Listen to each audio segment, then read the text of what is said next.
Hey, this is Lee with 82 Gaming 12, and this will be video 20 in my playthrough of Eylau 1807.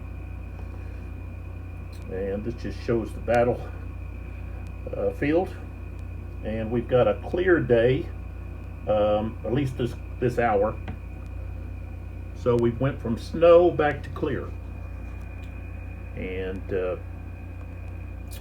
Eylau 1807 is a Sound of Drums game. It's part of their Battles of Napoleon series. This is volume 1. And designer Uwe Walentin is making preparations for the second volume. And we're excited to find out more about that as time goes by, but for the time being, we're enjoying this volume, which contains just absolute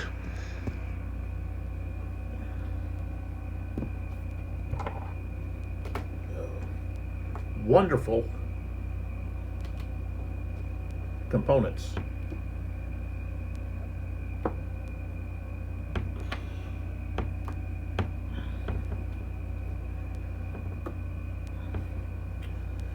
With the map and the counters, the charts,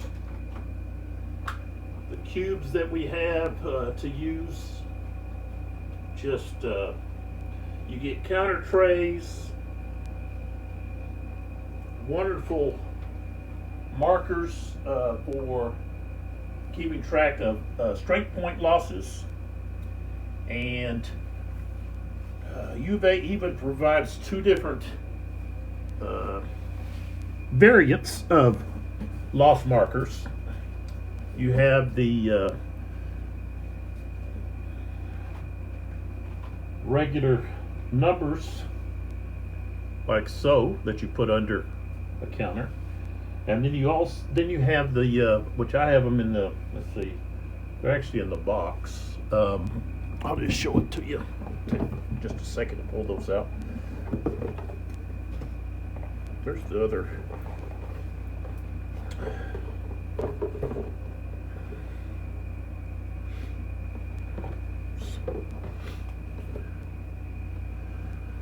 Then you have these type of loss markers that you can use if you prefer.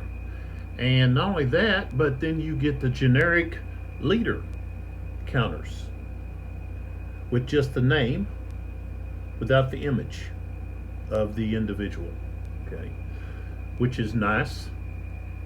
And so you've got two of these counter sheets, so there's quite a few of these markers to use, which I prefer just the individual numbered markers. And of course, you also get these player aid charts, and they are very thick. Okay, they're not flimsy at all, and they're designed for easy use. You can easily find things that you need. So you have terrain effects chart, firing on one side, and then assaults and charges on the other side, with stands for the stand table, the square roll, and so forth. And that's very sturdy. And then you also get tally sticks, 2 tally sticks to keep track of the number of the loss, negative or positive number that needs to be applied during a fire segment, or during an assault or charge. Okay, those come into handy. And so there's, like I said, the components are just top notch.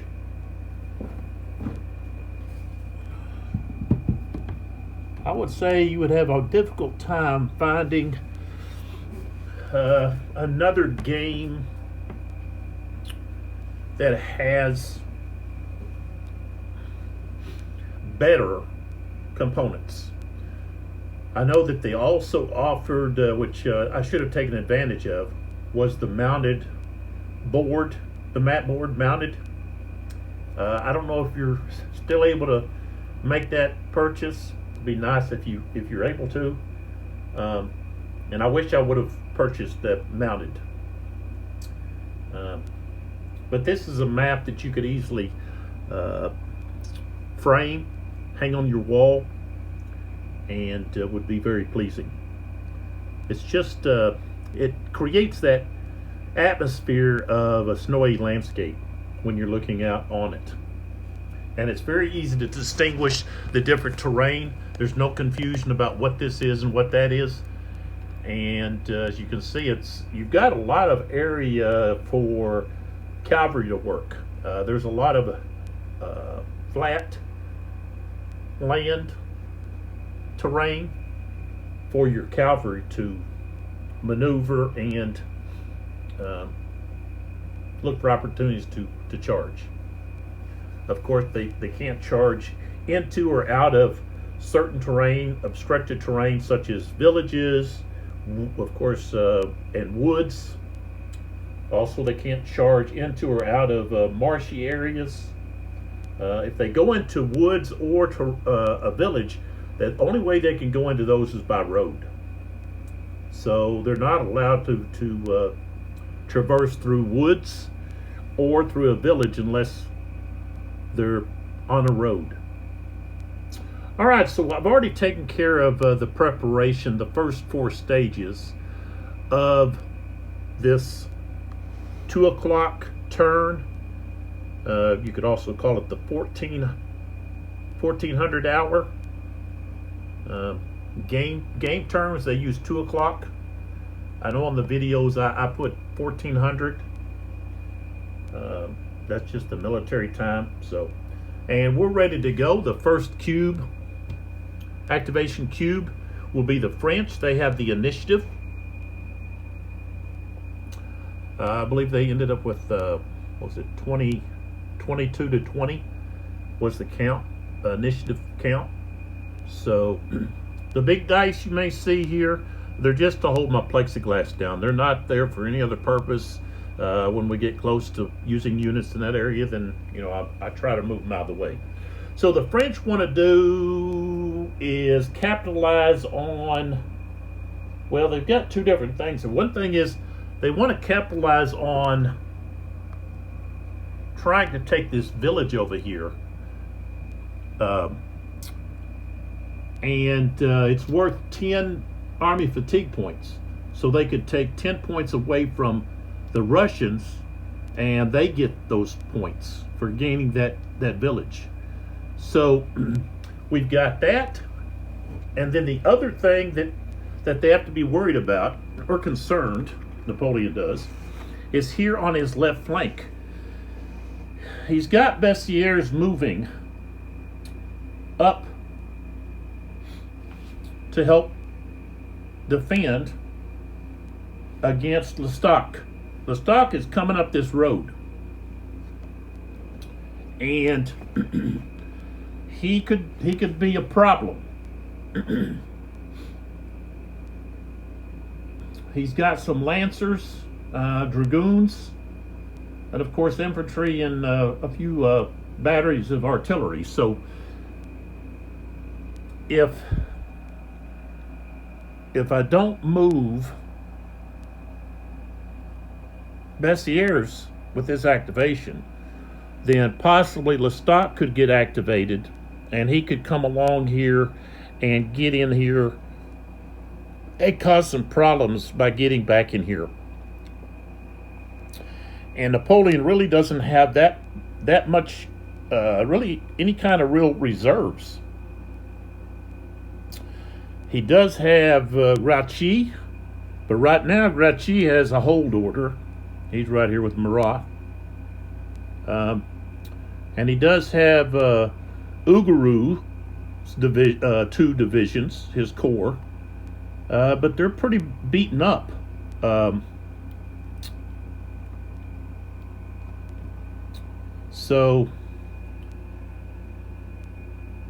And really, one of his divisions would have to stay uh, right here, because the Russians have a large quantity. All those squares are infantry battalions. And as you can see up there, they've kind of got some of the French cavalry regiments kind of boxed in. So if I don't keep some infantry here, those squares are going to turn back into columns and march right through here and create havoc, because there are no reserves. There's no more infantry, cavalry, or artillery coming from anywhere on the south end of this map here. Ney will be coming in up there at the north, behind Lestock there. So I think this, even though I want to move up there and take that village, I think I'm going to have to do something down here first. I've got to close in, at least close up this flank here, and the only way to do that is to move Bessieres. And I don't know why he is right there. Maybe I moved him there to be able to reach these other units. So now part of his of the guard is plugging a hole right here, and so we've got several guns, 3 batteries right there, and the rest are moving up here. And let's see what I can do about this. I don't think I can't go that way with it. I've got to go this way with it. That's the only thing I can do with that. So, all right. So we're going to activate the Bessieres, the guard. So.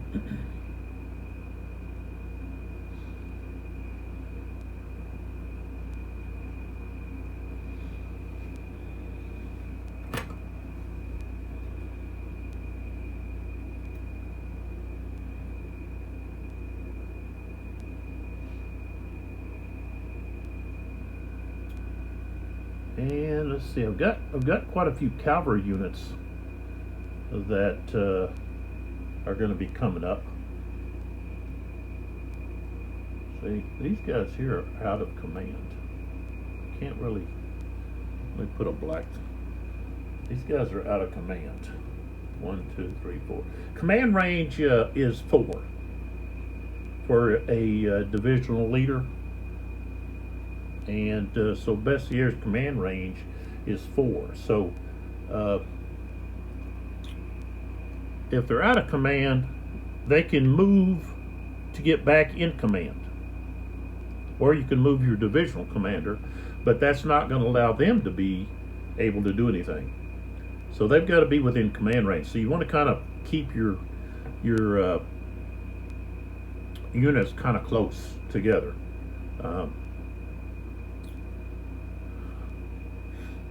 So we are activating Bessieres. So I'm now going to put this, and what I do is I take it and I just come over to here and I find the guards, okay, right here, and I put that activation cube right there. So here's the guard. They have attack orders. I place it here. That means that's their first activation.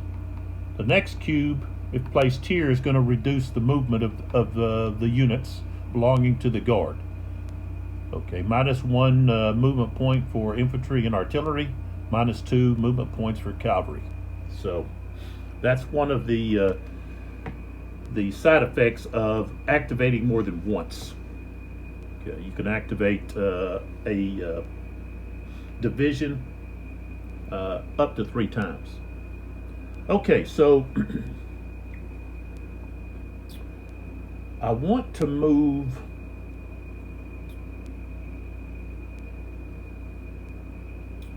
Tell you what, I'm going to, this unit here is going to flip, okay, that artillery, and that costs 2.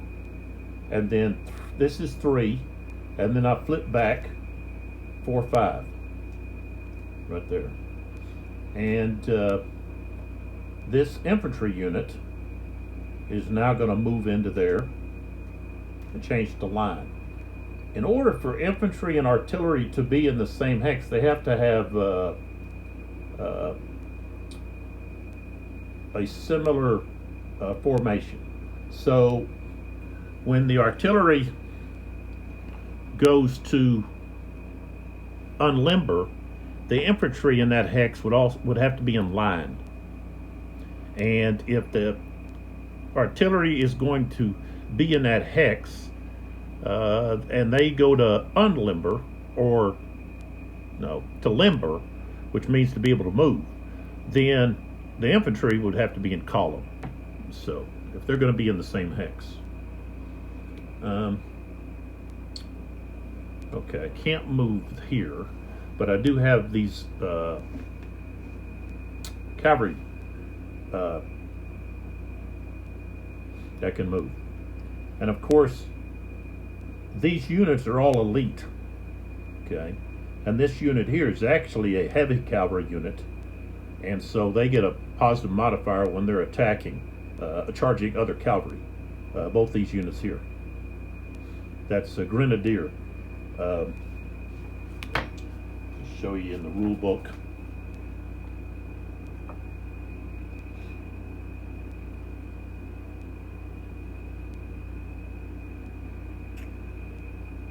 Well,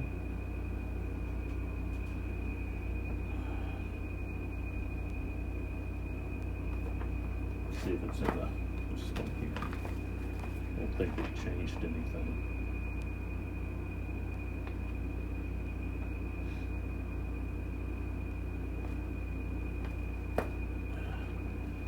But I'll just show you what the symbol means. So if we look here, right here, the symbol, that symbol represents a grenadier. Okay. Grenadiers were taller individuals with the bigger stature, and they were just bigger men. That's one of the requirements for being in the grenadiers was a certain height and size and so forth. Okay, they were to be opposing figures, the grenadiers, and so the grenadier cavalry is the same thing. They're going to have bigger horses and so forth. Okay, the other heavy cavalry is the cuirassiers. Okay, they're the ones that you see this emblem. It's like a breastplate. Okay, they wore a breastplate and what would that be? A Corinthian helmet, I believe is what it's called, with a crest on it. So those I want to use, against other cavalry. So I want to be sure that they get out there in a position to be able to charge some of these individuals. So we got a movement of 8 here. 1, 2, 3, 4, 5. Okay, down slope 5, 6, and then 7, and then we have going to turn here for 8. Okay. Of course, we've got these grenadiers. 1, 2, 3, 4, 5, 6, 7. Okay. 1, 2, 3, 4, 5, 6. I want to give some space to be able to retreat or to move around. This unit here is 9. 1, 2, 3, 4, 5, 6, 7, 8. 9. This unit here, 1, 2, 3, 4, 5. I'm going to go there. And then Bessiers is going to move right here. And then I've got this infantry unit here that's moving. 1, 2, 3, 4, 5, 6. And then these other units here are going to stay where they're at. The other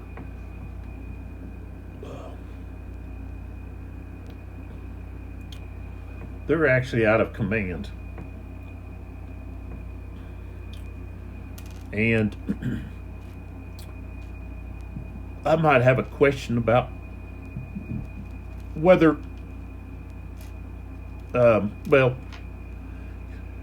whether or not Napoleon can be used to put them in command.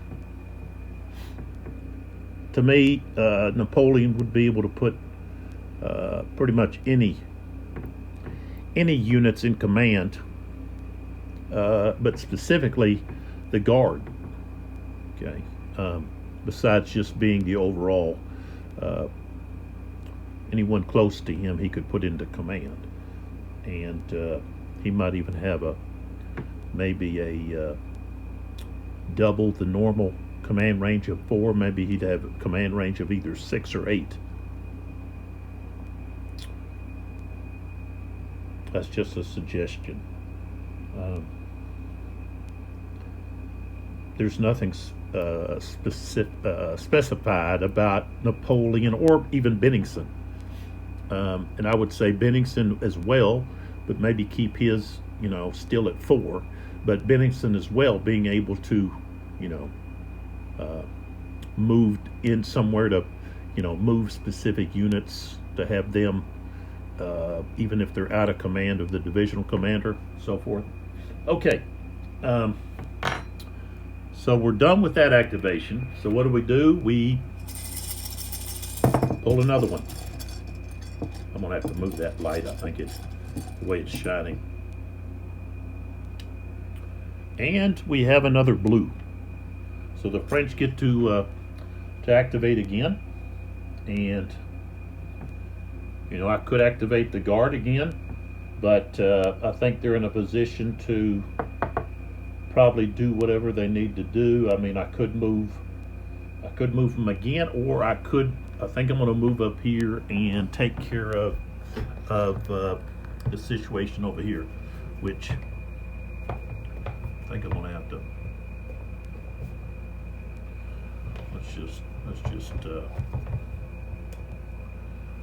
turn that off, and then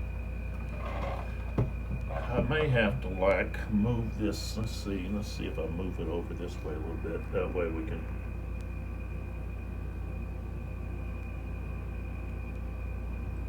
Okay, so I'm wanting to activate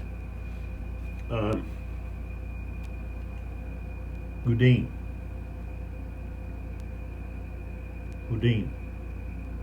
right here. And so, and it might even be better if I move over here.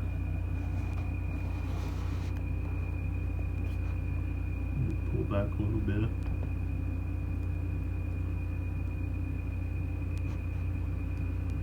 And get everybody in there. All right, now this cavalry unit here that you can barely see is not part of Houdin's. That belongs to Freehand. All right, so one of the things I want to do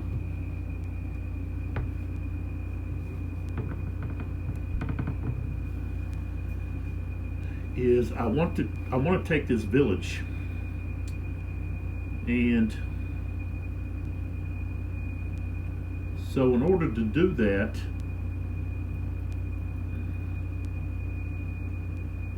I'm going to be weakening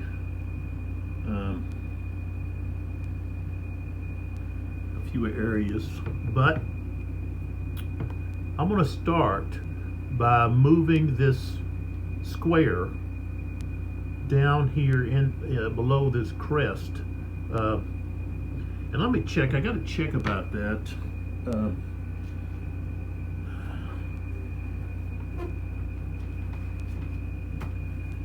Squares were not easy to move, so I don't know about moving down or up a slope, whether or not that would be something that see, that cost +1 movement point.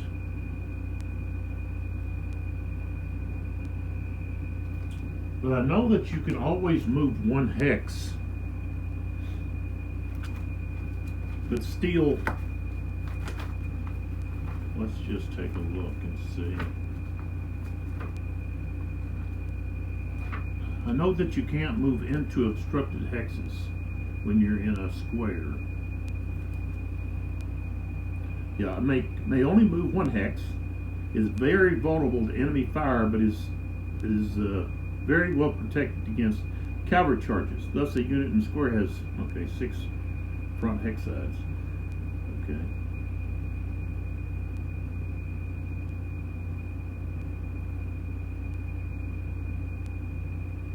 Yes, the unit in square may not enter obstructed hexes.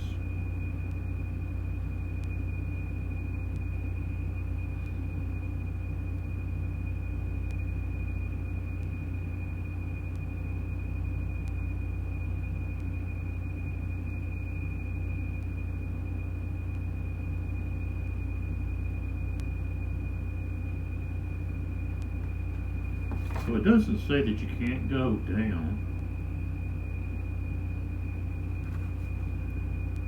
It just says that it may only move one hex.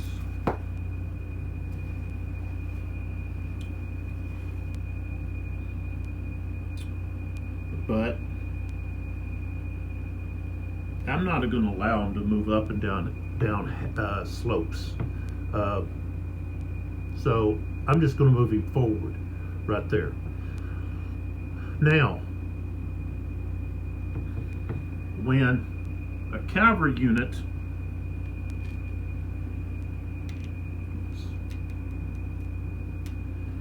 has an enemy unit move adjacent, then they of course can perform a reaction charge, but they can also evade. And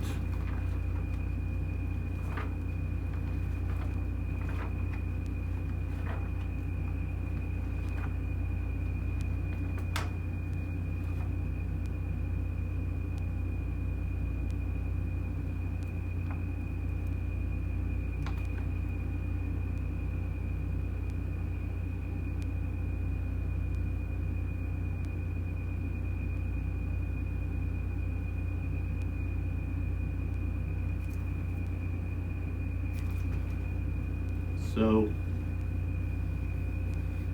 and it says that evasion does not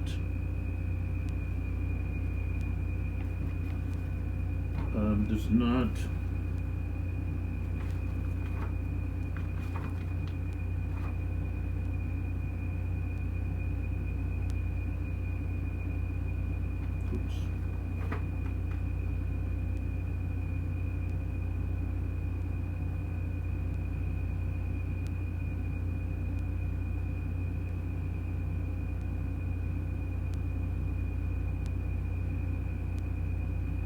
Yeah, evasion doesn't trigger opportunity fire. Okay. So this other unit here, that square here, wouldn't be able to fire. And so they can just evade. Of course, they couldn't evade here. They've got to go to an open hex. They can't stay in. Moving here would mean it's still in an adjacent hex. So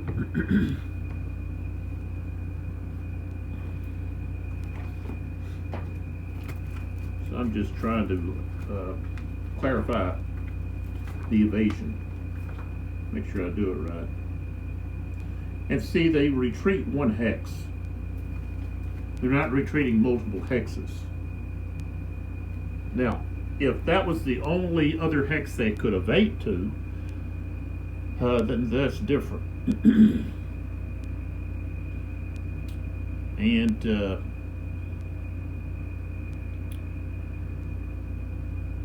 so the unit would just continue evading. Now, I would say, personally looking at it, if you're evading and you move from one hex to another hex that's still in the frontal hex of the same unit, then they would get the opportunity to fire on That's just something that I would be thinking about. But I can understand, they're just moving so fast. Your troops are not able to get, because these troops, they were trained to fire under command and not individually. Okay, they're not skirmishers. They're a unit. And you think about when they're in square, there's only 1/4 of them that would have an opportunity to fire anyways. And again, they're taught to fire under a command. So as they're being given the command, the cavalry are moving. So some of them that they're going to move out of their out of the range of the firing unit. So okay, so if there's an open hex that's not adjacent to anyone, that's where you have to move. You're just like, okay, well, I just want to move around this guy like this. Okay, no, you can't do that. That's gaming. Okay. All right, so this one moved. This one here could then move. I could create some more space, which they could charge. All three of them could charge.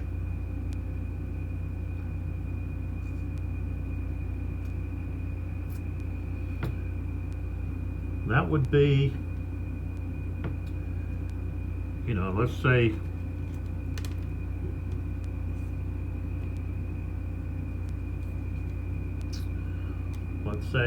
he decides to move into this hex right there. Then, all three of these guys, these regiments here, could charge. And we're looking at 16, that'd be 23. Could be 23 against whatever's there.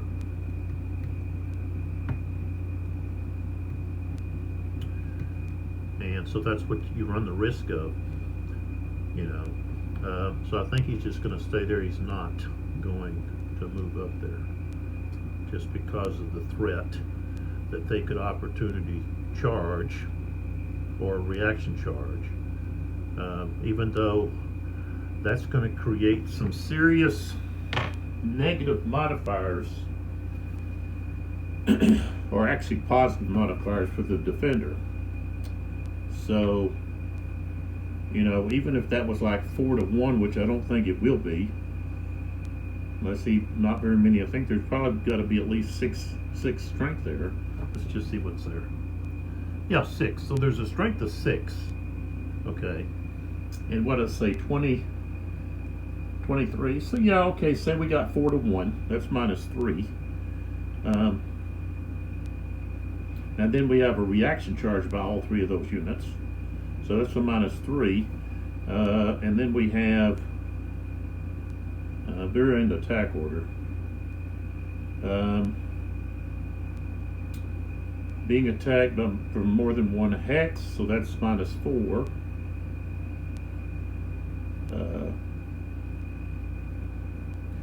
In square form, charged by cavalry, that's +4. So now we're at 0.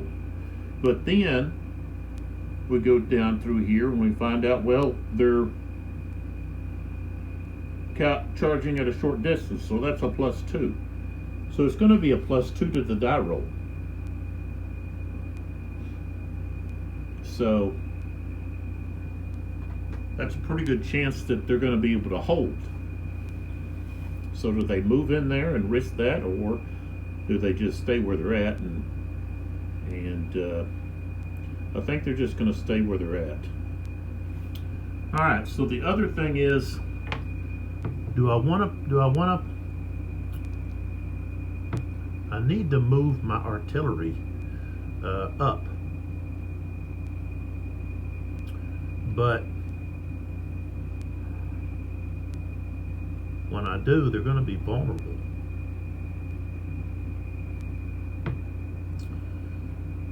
so this unit here is going to limber. Pull back some more. And so that costs 2.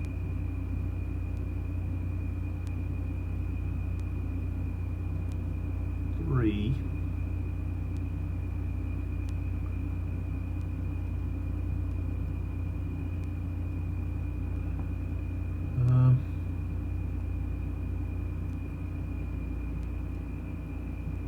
Four. This one here, heck, we'll do the same thing. It'll run the risk possibly. So 1, 2, 3, 4. So I want to put them both there. All right.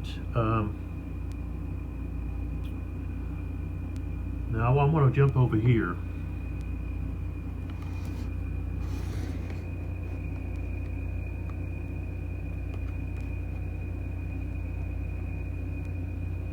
Okay, so this unit here, okay, wants to get into this village and claim this control of it, okay? And so, of course, they just go right here, 1, 2,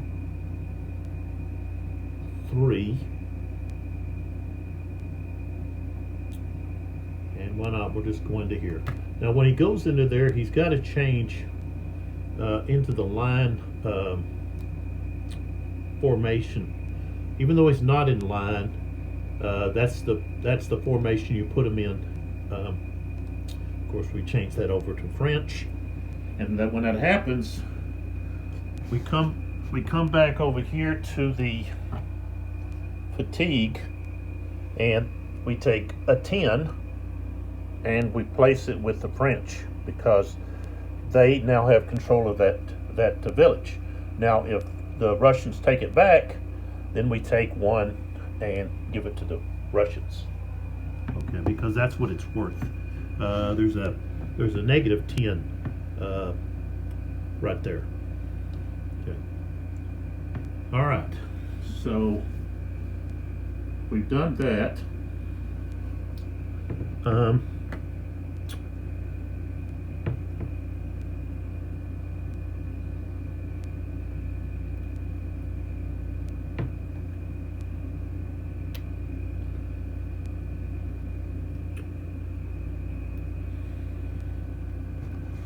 Getting my hand in the way because I'm right-handed.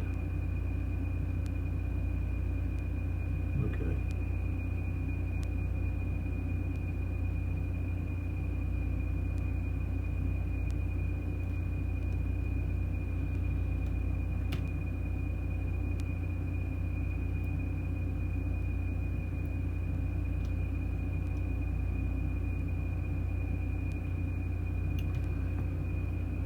All right, now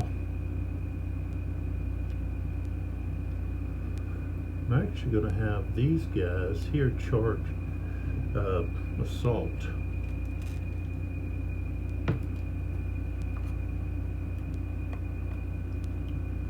I don't have to necessarily clean that yet, but that's just for me. And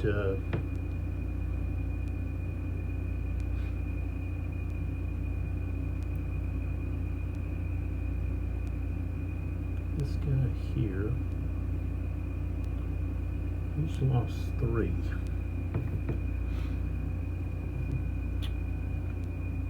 I'm going to pull this guy back. So he's going to turn. And remember, they can turn all the way around to face whatever direction they want in column and then move. So he's going to move, that's going to be 1, 2 up the hill, 3, 4, 5,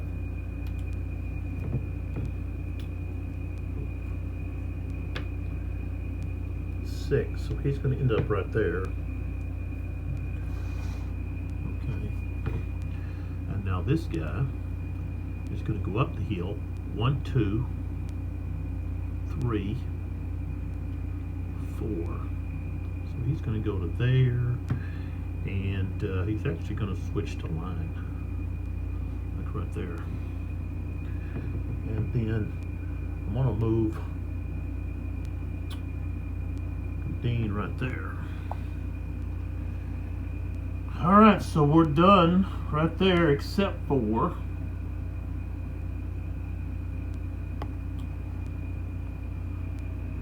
that assault. So this here I need to put with Dean's. Okay, so the 3rd Division. Alright, so we're going to have this unit here is in column, and because he's got 2 targets, he's got to split his fire. Okay, so we're going to have 1 strength firing at each hex. So we'll go with the black target first, and defensive fire +1. Infantry firing at infantry in column is +1, so we got a +2. Rolled a 9 is an 11, and an 11, oh, it's still a miss, so gotta have a 12. Okay, now we're firing at the green target. It's in column. Oh, we got a 12. And then we add 2, so that is a 14. And it's still just going to be one casualty.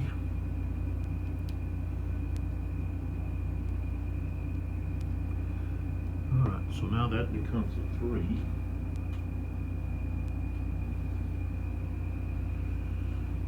Okay, and I'm just going to put that 3 right there for now. Okay, so now we have to factor the odds. Okay, so that's going to be 5, and 3 is 8. And we've got 1 on the top one. Bottom has 4, so that's 5. So it's 8 to 5. And because we round up, that's going to be 2 to 1. So we've got 2 to 1, which is -1. No one is elite or green. The defender is Russian, so that's +1. So now we're back to 0. Kaminsky, what does he have? Kaminsky, he's got defend, so he gets +2. Remember, I changed his order in the last video, so that's +2. Assaulted from more than 1 hex is -1, so we're back to +1. Let's see, they're all in column. Okay, nothing applies there. The assaulting unit did take a loss from fire combat, so that's a +1. So now we're at +2. And that's it. So we've got a +2.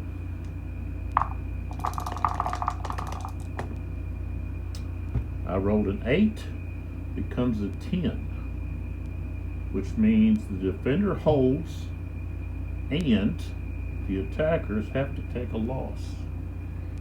And since there's 2 there, I'll let the defender have to choose where the loss is going to come from. And I tell you what, I think I want to even it out some. So let's take the loss from here. Make it be this one.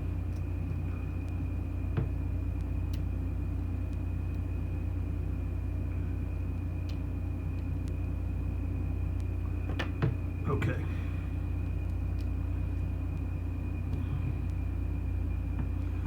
Alright, so that activation is finished.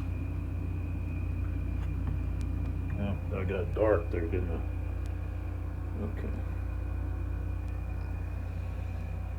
Okay. Trying to create a little bit more light, but what happens is this. See if that helps. Okay. So now let's draw another cube.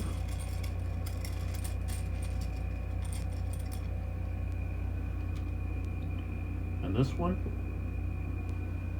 is Russian. So the Russians get their first activation of the hour. And as I said, they want to activate over here on the French left.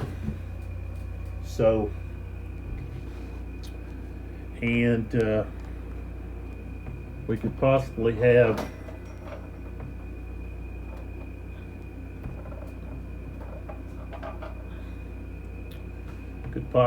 Lestock being activated. So, of course, I could do some other things. I could activate Guzan or Guzine. Is that how you pronounce that? Golitzin. Golitzin. Maybe. Okay. All right, so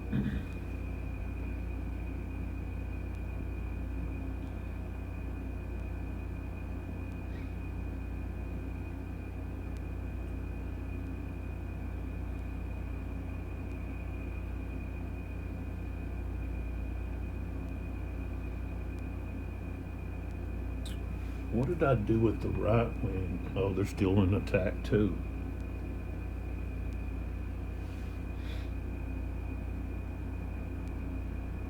So, 1, 2, 3, 4. So this guy's actually out of command.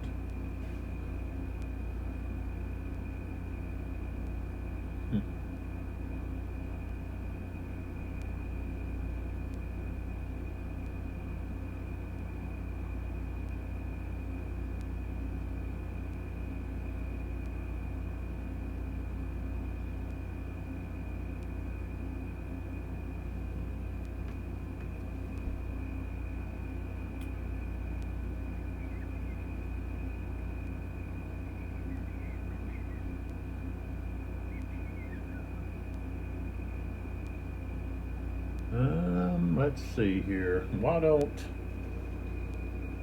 I was thinking about maybe attacking with core first to try to tire some of these guys out.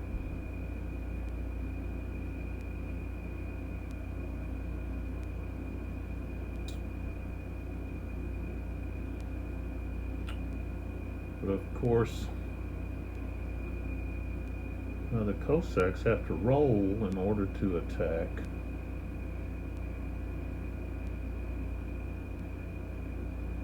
So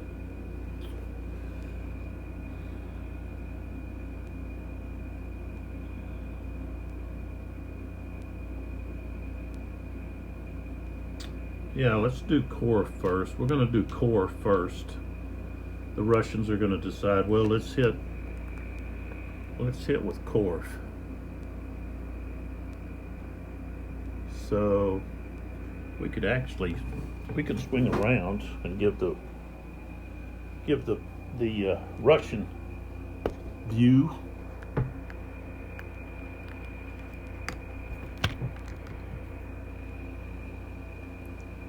of their movement and attacks. Let's do that.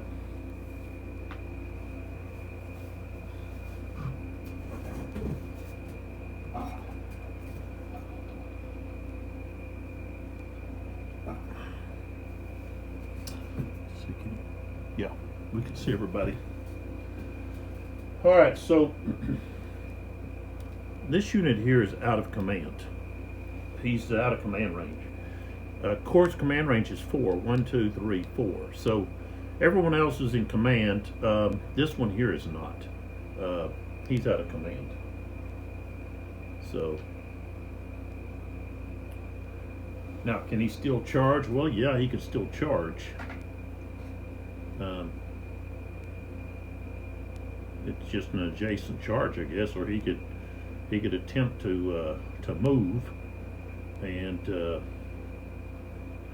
I don't think the rules. Um, they don't have anything to say about say opportunity charges for when a unit is moving out of a hex. Okay, and maybe that's intended, that a unit moving away would just be ignored. But you would have an opportunity to attack them in their rear, possibly. Um,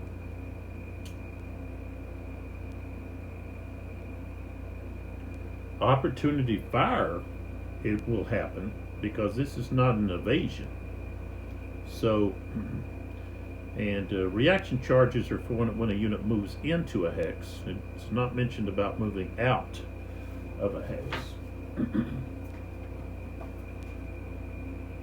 So,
okay, so a unit that moves into a front hex of an enemy cavalry unit provokes a possible reaction charge if that cavalry unit is not tired.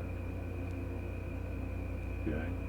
The owning player of the cavalry unit needs to decide immediately, and the reaction charge is resolved after the moving unit ends its movement.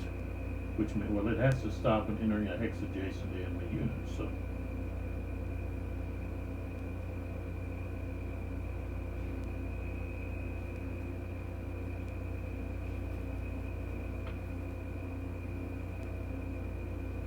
Okay, what's not addressed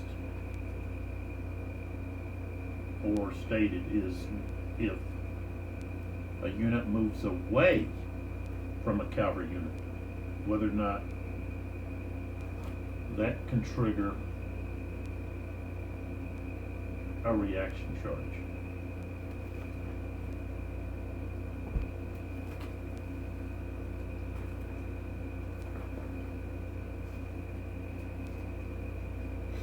Okay, so we do have, see, on fire combat, we do have a reaction fire combat when an enemy unit is leaving an adjacent front hex while moving.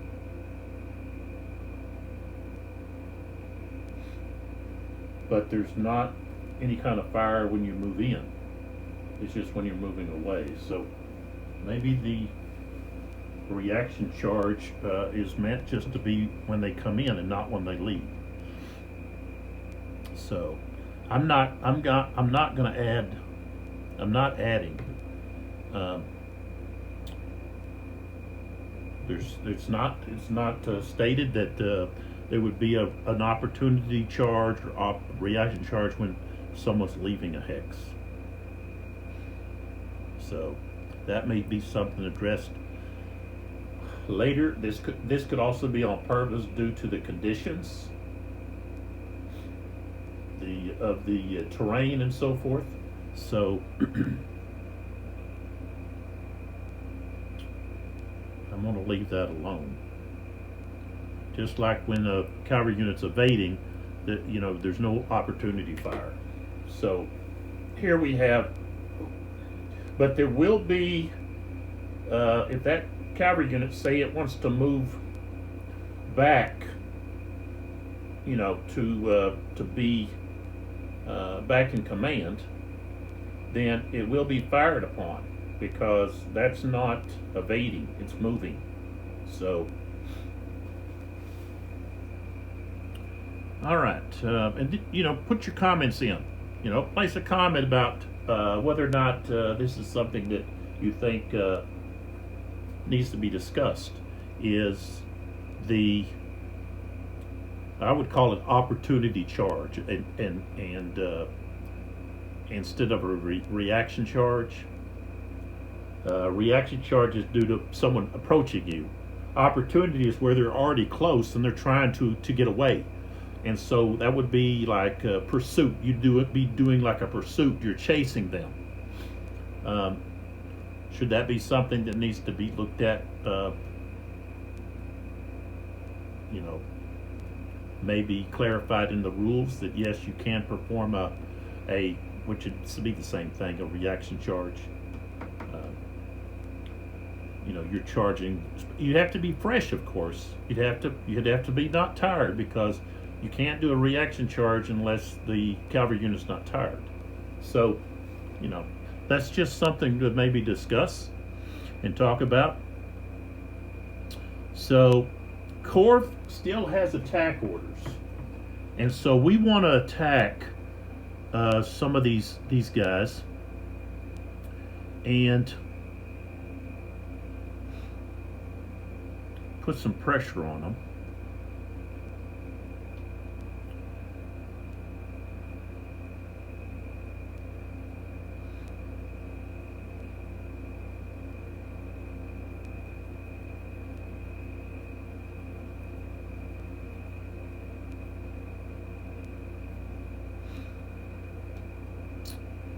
And I know some of this is like, well, maybe you don't understand where I'm coming from. What it's coming from, like I said, I got all these other rules and floating around in my head from other games that I played, Napoleonic tactical games. I'm more of a tactical player than I am operational. I do play some operational games, but I prefer the more nit and gritty down, making decisions concerning what formation to be in, what facing, and so forth. The operational would be the Kevin Zucker OSG series, the Library of Napoleonic Battles. I've got some of those, but of course I have a major issue with the night movement, and that's for a whole different video. But not a video of this, but okay. So I'm going to take this cuirassier is going to attack. He wants to charge in here, so we're going to go 1. Of course, he can turn now. Okay, 1, and then the enter here cost a total of 3. 1 for the hex, and 2 for entering adjacent to a French unit. That's something that to be remembered. So I'm going to go ahead and place a green marker there and a red marker. Now this unit can now, and see, this is something to discuss, is whether or not that unit can reaction charge. And I'm going to say no, because he's already adjacent to other units. And maybe that's something that needs to be clarified, or just a couple of words to clarify. That a cavalry unit cannot reaction charge if tired or if already adjacent. Okay, or in the front hexes of an enemy unit. So, and of course,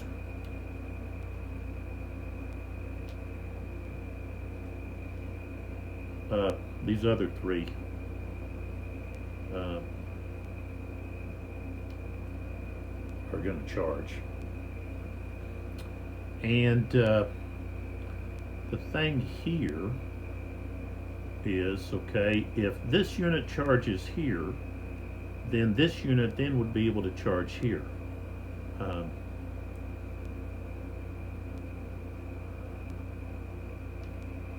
if he's gonna be involved in this, in attacking here, if this unit was a infantry unit, then they could fire here. But since they can't fire, they can charge. So I'm going to have this unit charge here, opportunity charge. He's not going to sit there and let his buddy there get attacked. So we have that going on. And let's see here. Of course, I can have this unit here charge someone.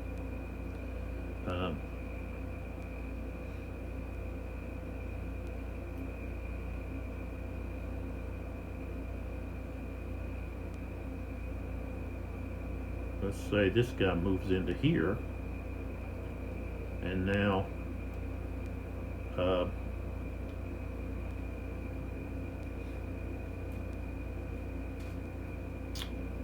this unit here is going to opportunity charge this unit. And so we do that immediately.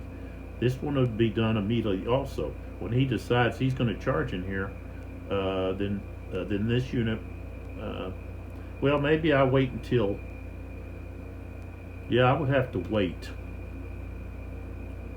until, say, that no one else is you know. So I wouldn't be adding all of these in here yet. You know, I would this one, and I could add this one, but this other one, I think I'd have to really kind of wait.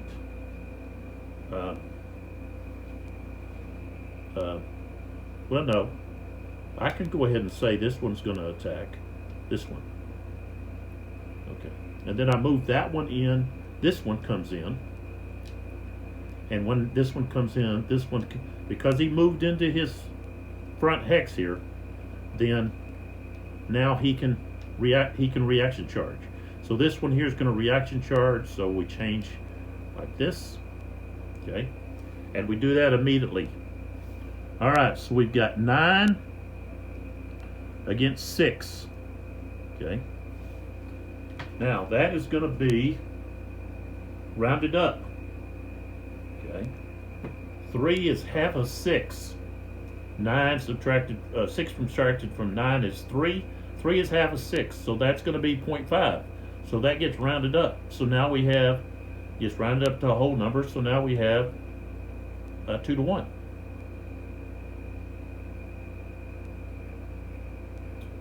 So that's a -1. Okay. No elites. The defender is Russian, so that puts us at 0. Okay.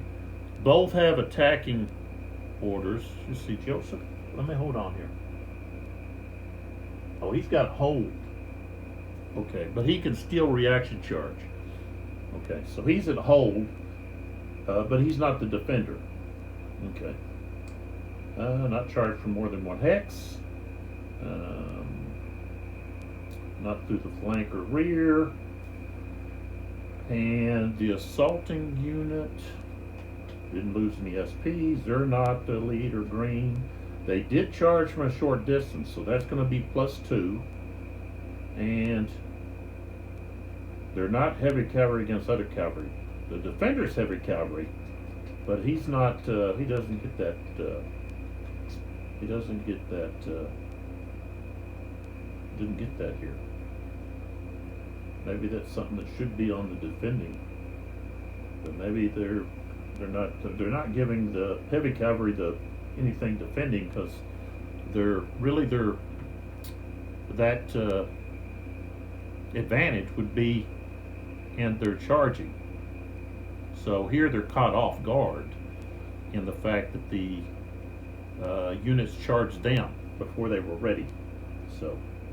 Okay, so this is going to be, I said, a +2 for cavalry short distance, is where we're at.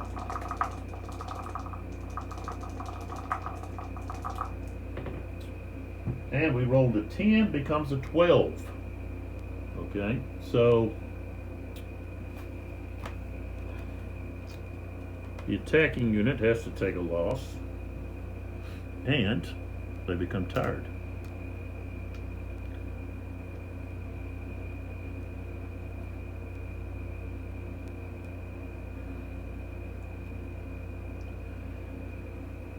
And I guess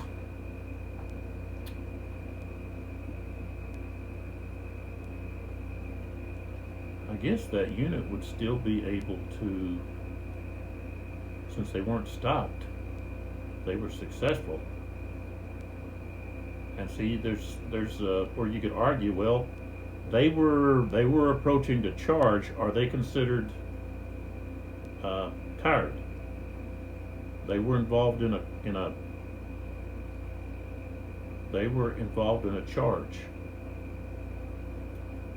So I'm going to say that yes, they don't get to continue, and that they do become tired.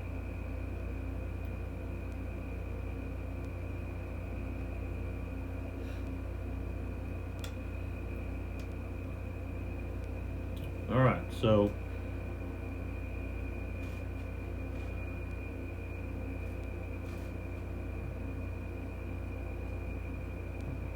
I'm going to put up, I need a different marker.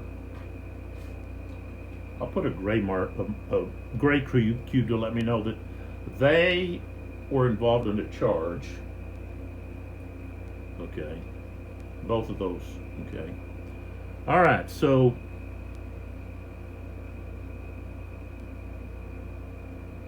here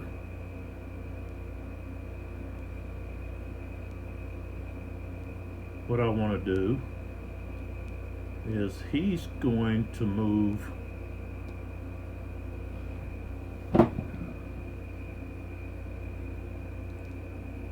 here 1 and then 2 right there, and he's going to charge right there. And then this unit here, I think he's going to stay where he's at because he's up on that hill. So yeah, he's going to stay. And so we've got a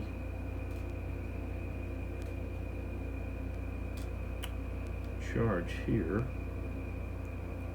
Okay.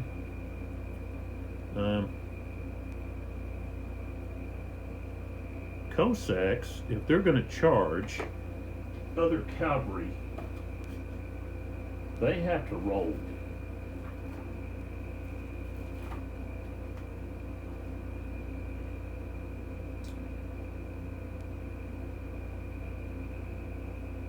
So it's got to be greater than 8. Okay. So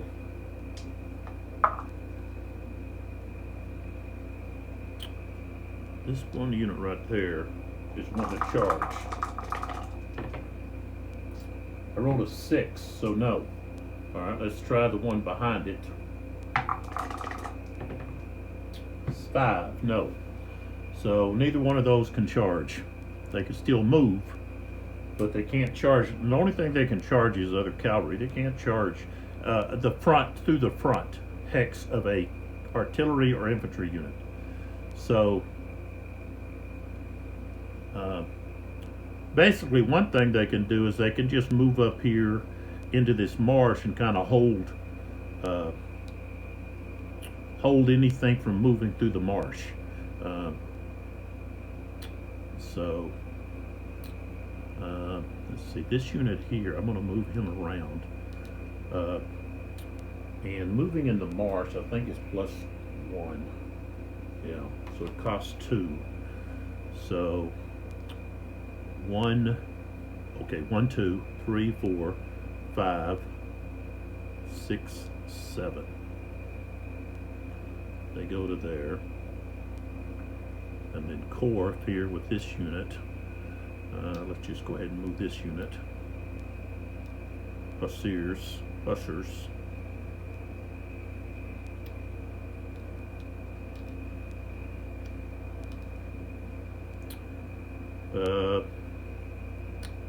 So 1, 2, 3, 4, 5. They go right there. Of course, Korf is going to have to move See, he'll move right here. 1, 2, 3, 4. This guy's still going to be out of range. And this is where I'm saying, well,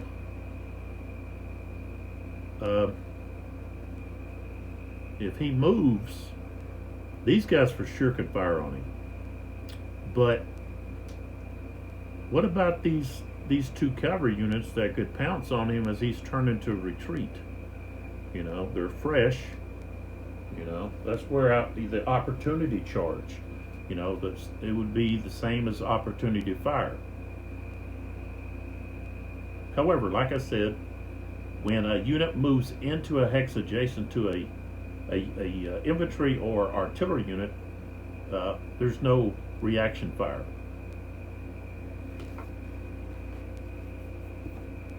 And a lot of that, I think, it's worked into the game due to the conditions. So maybe because of the conditions, they wouldn't be able to react, you know, that quickly because of the snow. So I'm going to allow this unit to escape. So they would turn, and as they move, though, this unit here can fire on them. So I'm going to use a blue and an orange, and that could be why, and I can understand that, why you don't have the opportunity charge for when a unit is leaving. Okay.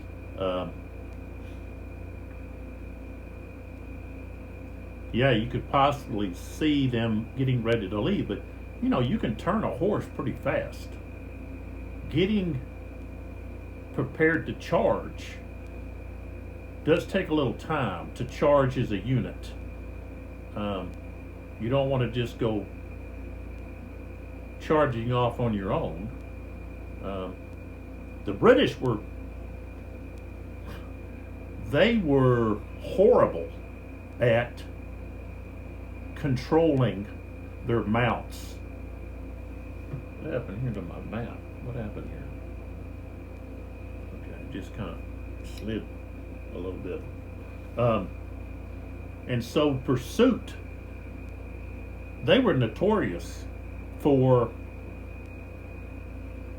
having uncontrollable pursuits.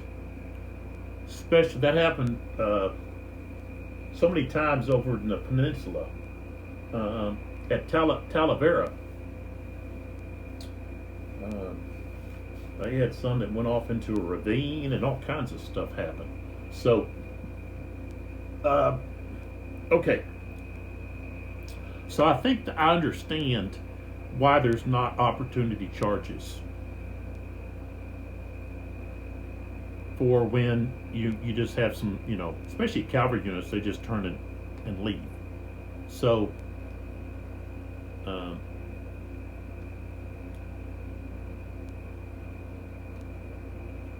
we have the opportunity fire. So this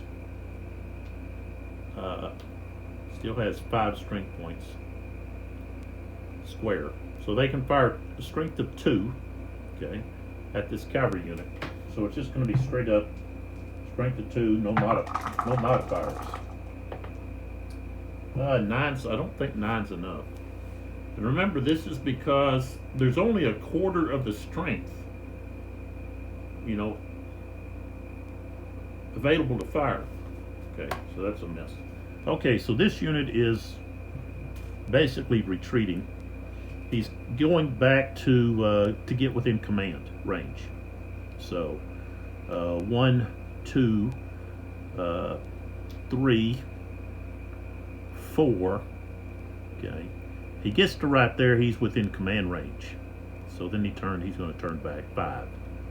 So just like that. Okay. And this unit here is now in command. But I'm not going to move him. So he didn't need to move. All right, let's do our charges. And so here, this unit is going to reaction charge to this unit. He's not going to allow him to gang up. So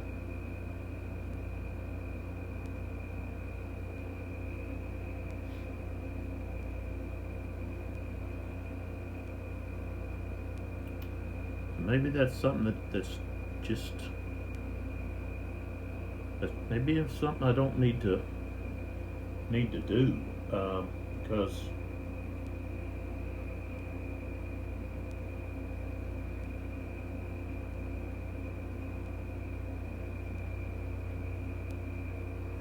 these guys would charge and catch this guy off guard, so he's not able to. He doesn't have the time to mount a charge.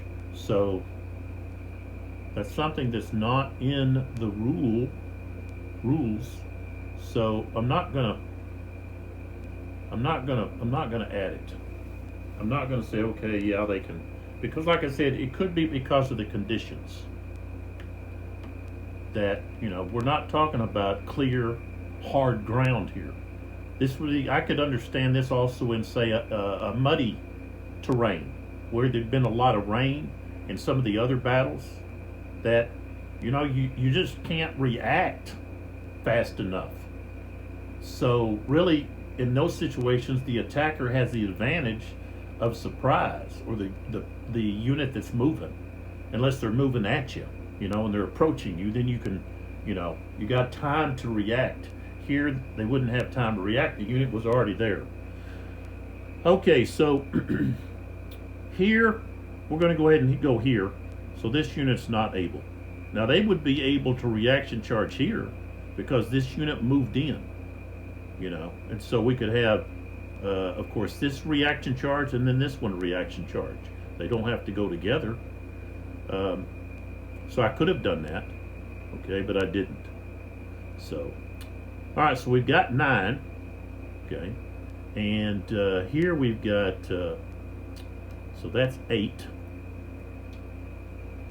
and 7, that's 17, so we got 25. 25 against 9, that's going to be 3 to 1, okay, so 3 to 1. Okay, that's -2. All right. No one is elite or green. Joseph has hold orders. So that's +1. So now we're at -1. Charge for more than 1 hex. That's -1, so we're at -2. Okay, not charged to the flank or rear. Okay. Alright, then we go to the assaulting. Okay, didn't lose any fire from, or didn't lose any strength points from fire combat.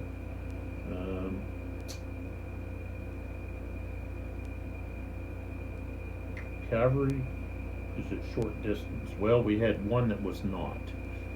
So that's the lead unit. So, and we did have heavy cavalry against other cavalry. That's -2. So we're not going uphill.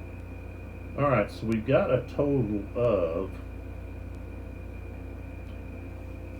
let me do this again. So we got -2, -1 for more than 1 hex. Okay, that's -3. We have a hold order on the defender though, so that's +1. So that's back to -2. And then we have 3 to 1, so that's -4. Is that right? Sounds like that's right. Yeah. So -4. Now I could say, okay, let's look at, okay, we have cavalry at short distance.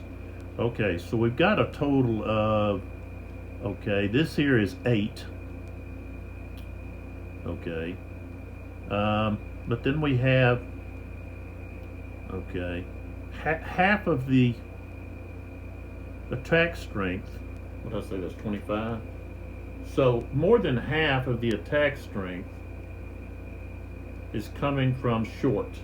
So I'm gonna have to give them that +2. That would only be fair. Um,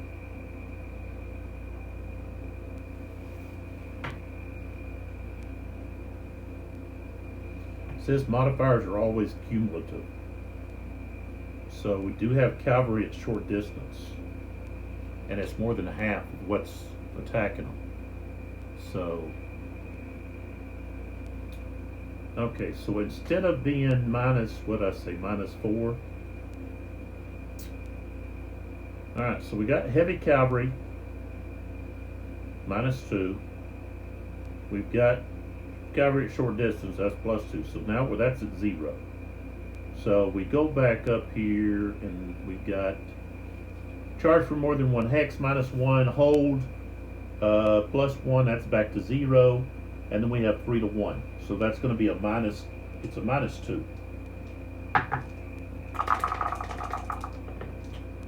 And I rolled a 5, which becomes a 3. And so they lose a strength point and they have to retreat. And cavalry retreating, and they become tired too.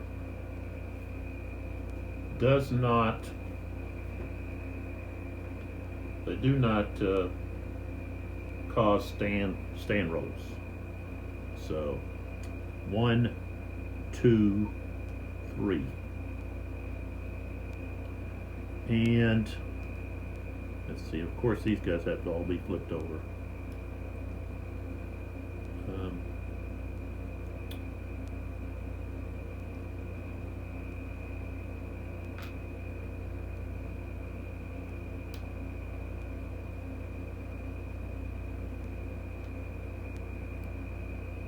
I think I want to put this guy in here, like so.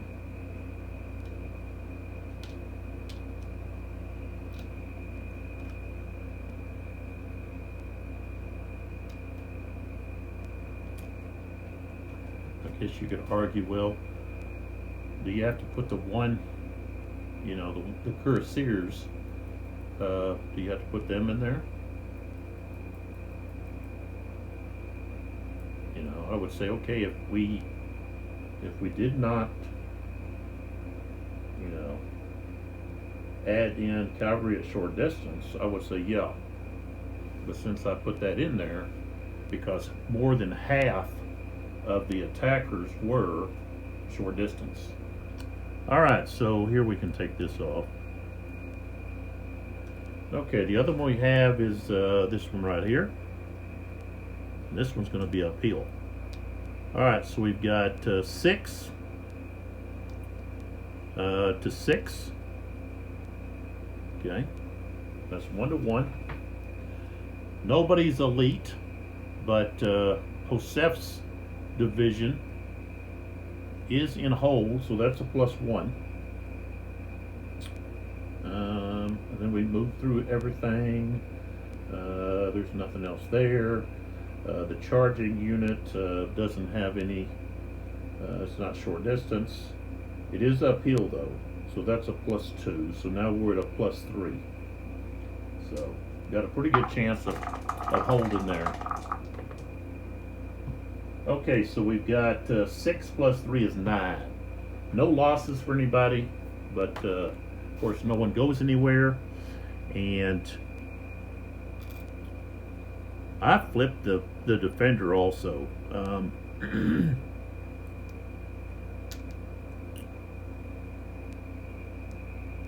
Because they were involved in a charge, even though they didn't charge. I guess that's something that maybe I need to look a little more at the rules to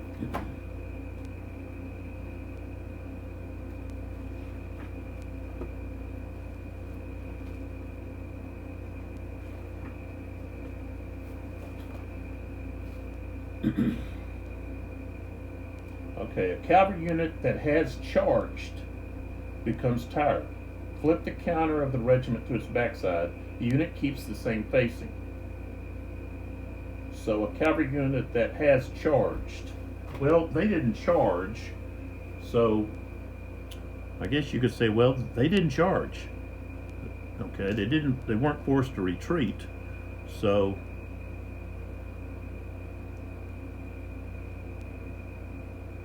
it does say if they charged, not if they were involved in a charge, but if they charged. So, and like I said, the rules are not wordy, they're pretty concise, and so you just read them and then, go with what's there. And if you have like you're questioning this or that, I think you need to factor in that the designer thought about all of this and incorporated the conditions into the rules, the conditions of the terrain, the snowy conditions, the icy conditions.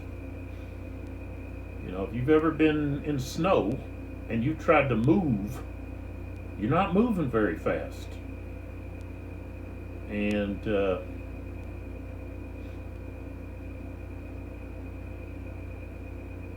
so that would explain a lot of things that I'm thinking about.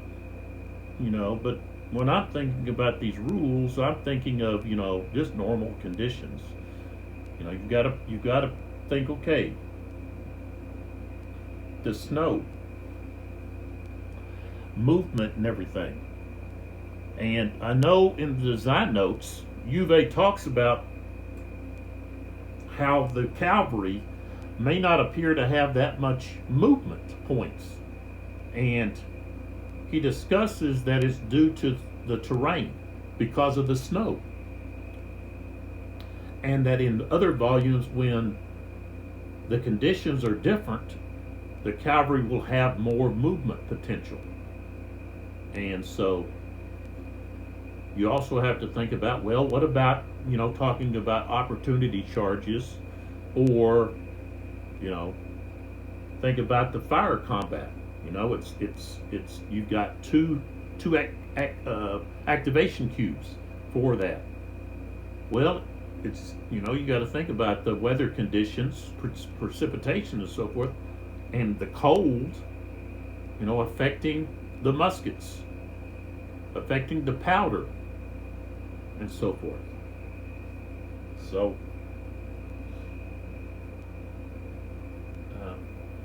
it all makes sense when I start analyzing it and talk it through. That I'm asking about this or I'm asking about that. Well, there's a reason why this rule is not there or that rule is not there.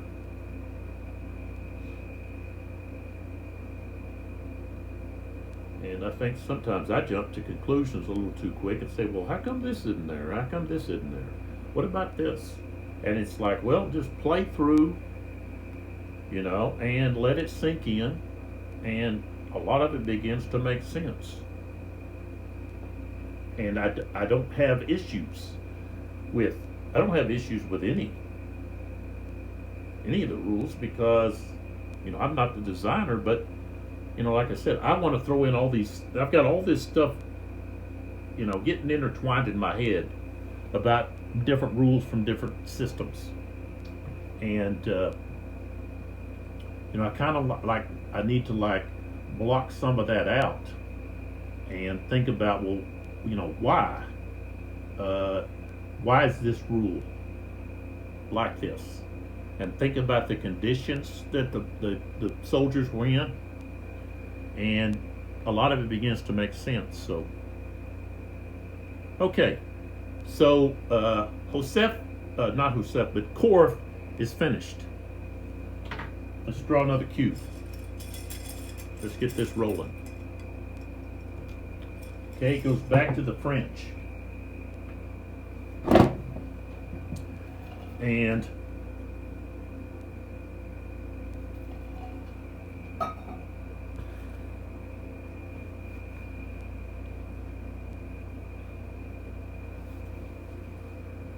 what the heck is that?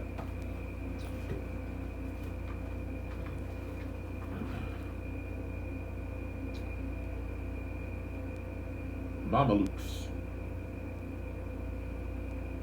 Mamalukes. Is that like a similar to a Cossack? Mamalukes? I guess not. I have to look that up to see what Mamalukes are. Chasseurs à cheval. Chasseurs. Chasseurs à cheval. Hussars. Cuirassiers. Dragoons. Okay. We've had, I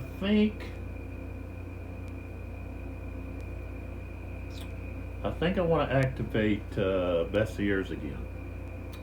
And so let's come back around this way. And let's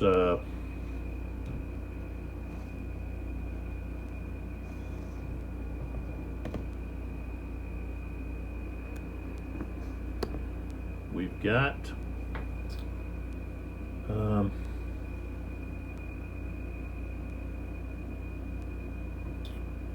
yeah, I need to bring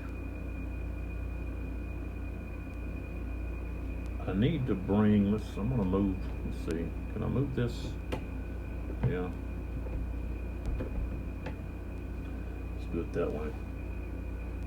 So activate Bessiers again. That's going to at least get my cavalry in a position where I want them.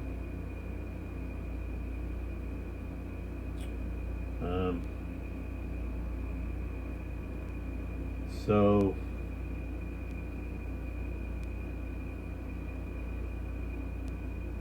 yeah, I'm going to activate Bessiers again. So the guard is going to be activated again. And so, okay, these grenadiers, we're going to go down this slope. So that's 1, 2, 3, 4, 5, right there.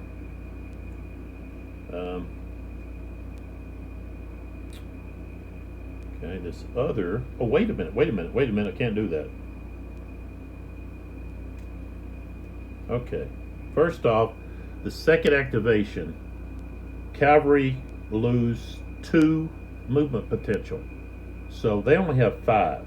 So we're going to go downhill 1, 2, 3, 4, okay, 5 is all he used, okay. But I just want to make sure that you're aware of that. And so we're going to keep this one back. This one has only 6 potential. 1, 2, 3 downslope, 4, 5, 6. Okay. And then this one here is going to move right there. And Bessiers is right there. And then this one here is going to move right there. Mamalukes. And then this infantry unit is going to move up 1, 2, 3, 4. They actually have a movement potential of 5, but he's going to stop right there. And then here, of course, I can't move them unless they were to move back toward Bessiers. And maybe Napoleon is too busy with,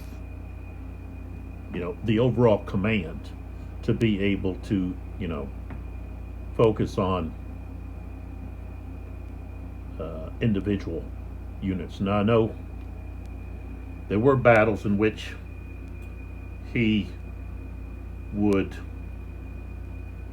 specifically direct cannon artillery to be set up in a specific place and aimed a certain way and so forth.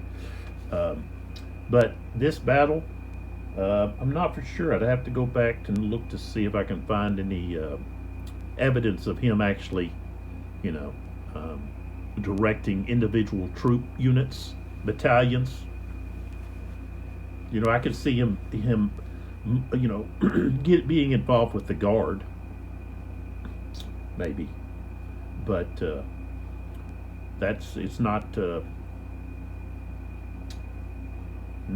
I can recall that it's mentioned in the rules about the leaders, the army commanders, and maybe it is, and I haven't. Let's see. Okay, it says army leaders. Okay, his command factor represents the number of orders the army leader may change.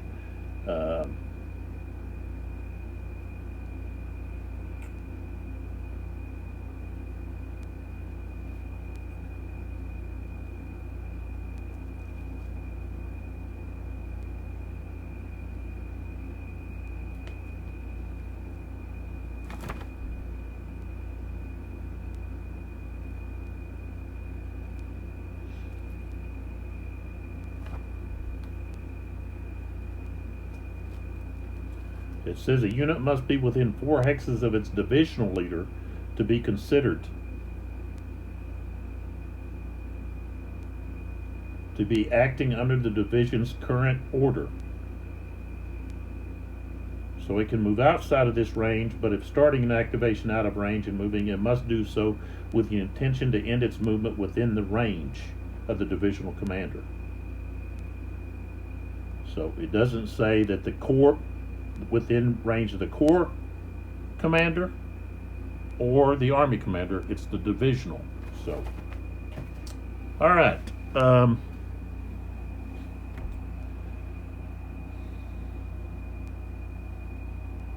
Okay, so I'm finished moving Bestiaires for his second activation. And what do we draw? But the simultaneous fire combat, and we have clear terrain. So, and the French have the initiative, so they will get to fire first. So we do have a nice target for this gun right there, and that's going to be these cavalry units right there where they're at. Now, if you have an obstructed terrain or hex, okay, and only one side, you can still fire at that target. It's still within your line of sight. So what we have is we have range of 2 is times 2. So that's going to be 4. So we're going to have 4, strength of 4. 6 is not enough. Well, that's why you have to stack your artillery if you want to.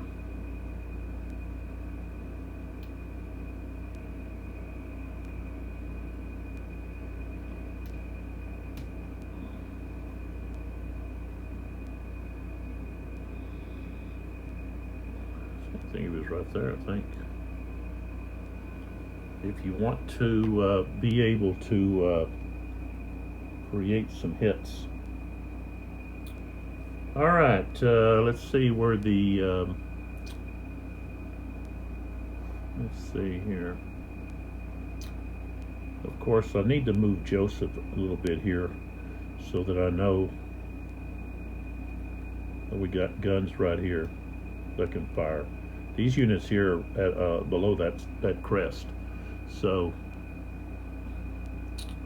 over here, this guy has got units blocking his path, but we can fire here. So we'll go ahead and do that. So we're going to fire here to there. And we are firing into his flank. That unit is in line, so we're firing into his flank. So that's going to be a +1 with a strength of 2. 5, 6 is not enough, so we'll put that smoke marker right there. Okay, then we're going to come back over here with that unit, firing right there. And let's see, that's strength of 2, range of 2 is times 2 is 4. 6 is not enough.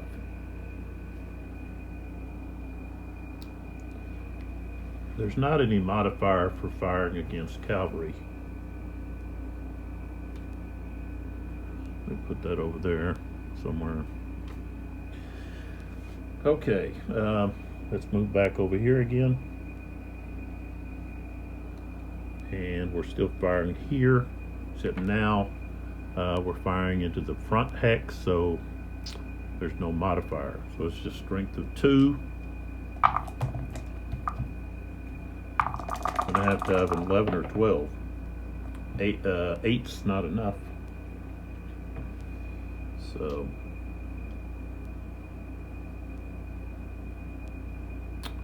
all right, and then we have this artillery, strength of 2. He's gonna fire right there.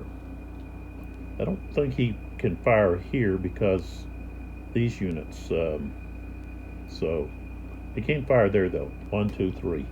Still gonna be times 4. No modifiers. 8, not enough at 4. Gotta have at least a 9, I think. Yeah. So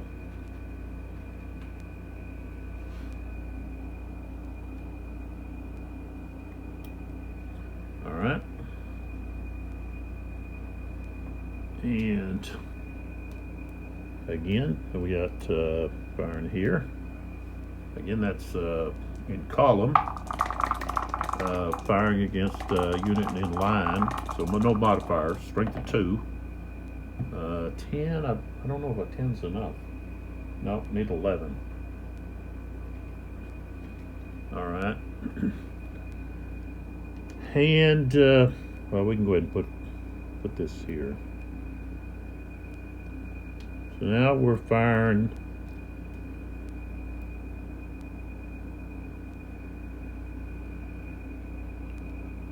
See. Yeah.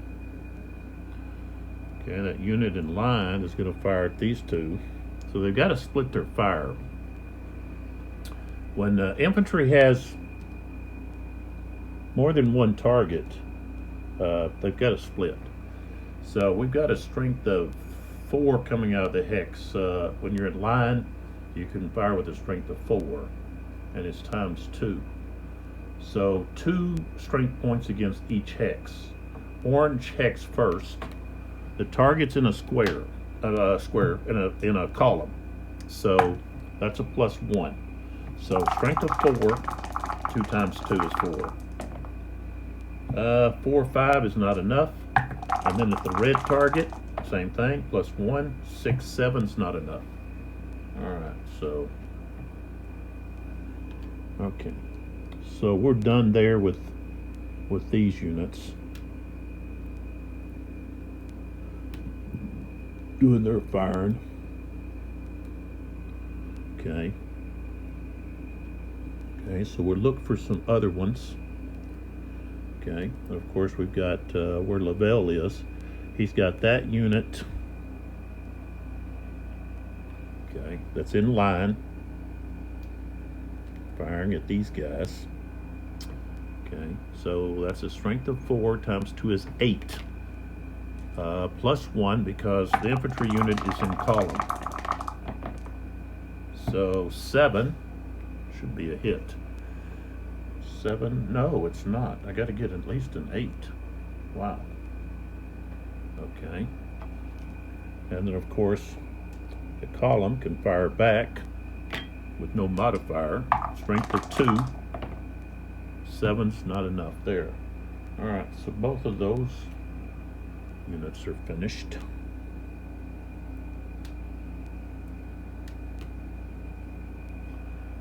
And all right, next we've got this artillery right there firing somewhere.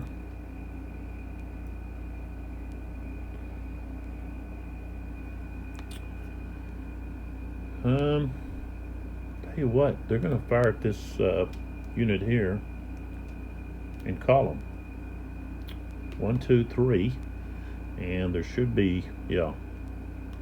So we got a strength of 4. 1, 2, 3 times 2. That's what's that? That's going to be 8, and they're in column. With artillery, that's going to be a +2.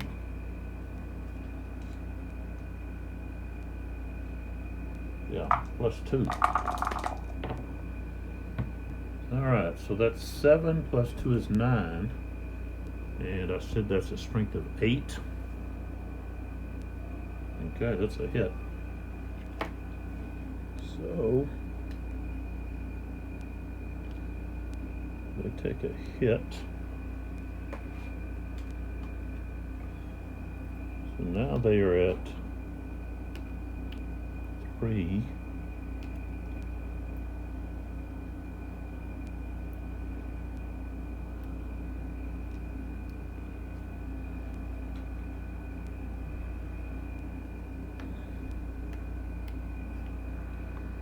You didn't see where that was coming from. These two guns here, artillery pieces.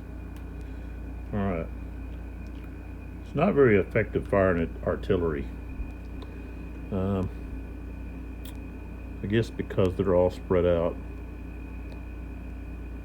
Okay, so now this artillery is going to fire. Of course, they can fire right down this. Okay, they're going to fire at these units here that are in line. So they get a +1 for being heavy. So what is it, 7? Let's see. Yeah, 7. 1, 2, 3, 4. That's times 1. So it's going to be strength of 7 +1 for being heavy. 6, 7's not enough. Okay.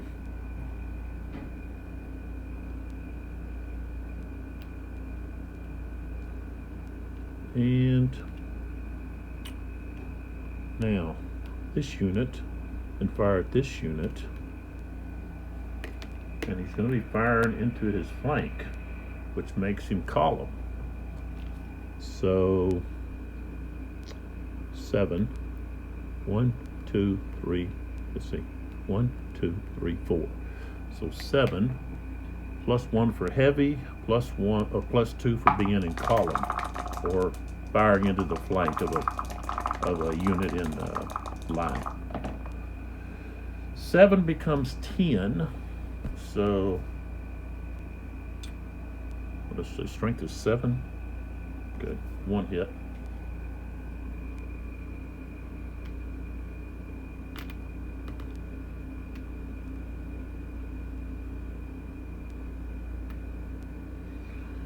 All right.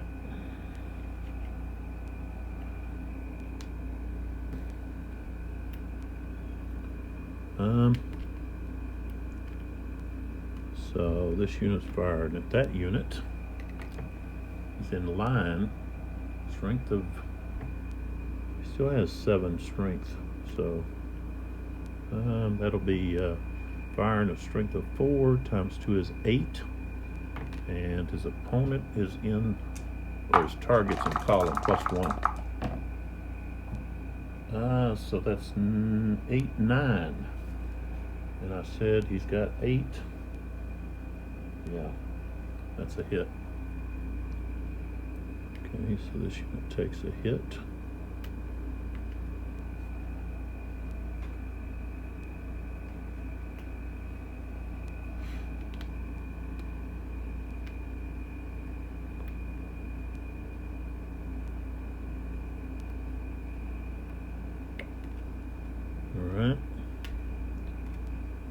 back up here, this guy here, I think this guy's like that. So that's not going to be in his flank. So that's just going to be +1. Let's see what the strength is here. 6, yeah, 6. 4, yeah. +1, 8, 9. Strength of 6, 8, 9. That's a hit. So he takes another hit. So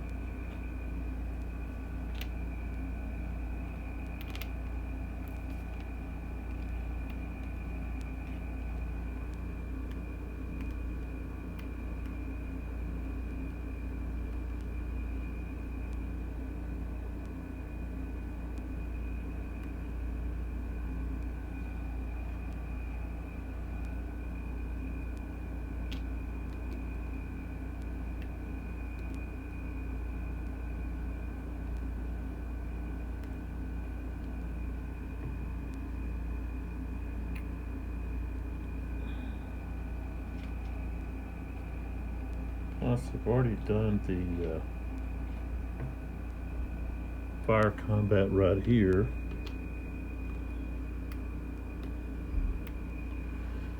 Okay. Okay. Now I do have some artillery down here.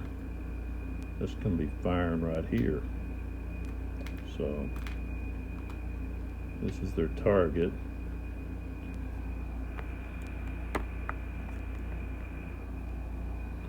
So these two guns, that's a range of 2. It's going to be ×2, so we've got 4, that becomes 8, +1 for being in column. No, +2, because it's artillery, firing column. Wow, I rolled a 4, that becomes a 6. Wow, I guess we shot over the top of them.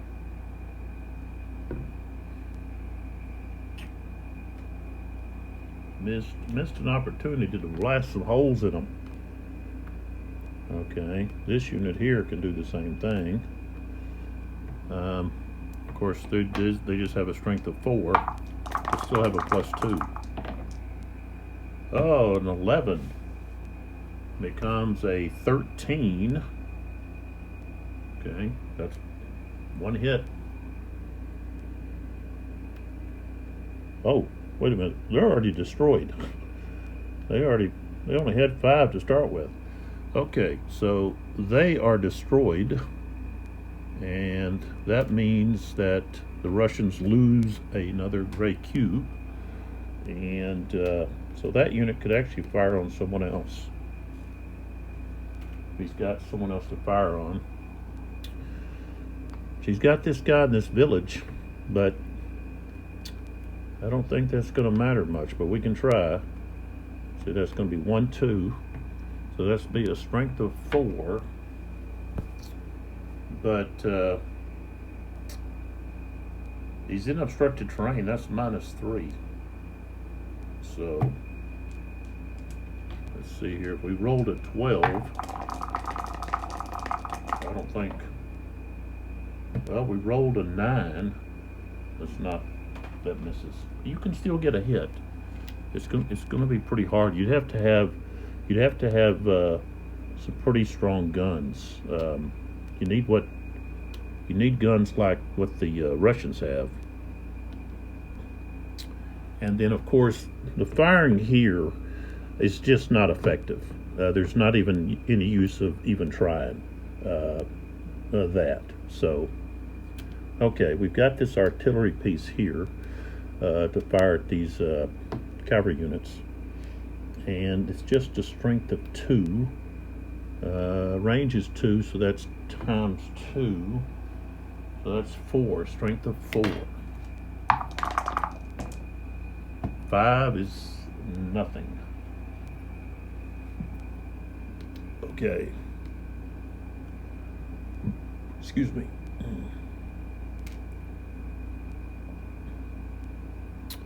Now let's go back over here. We've got these guns right there.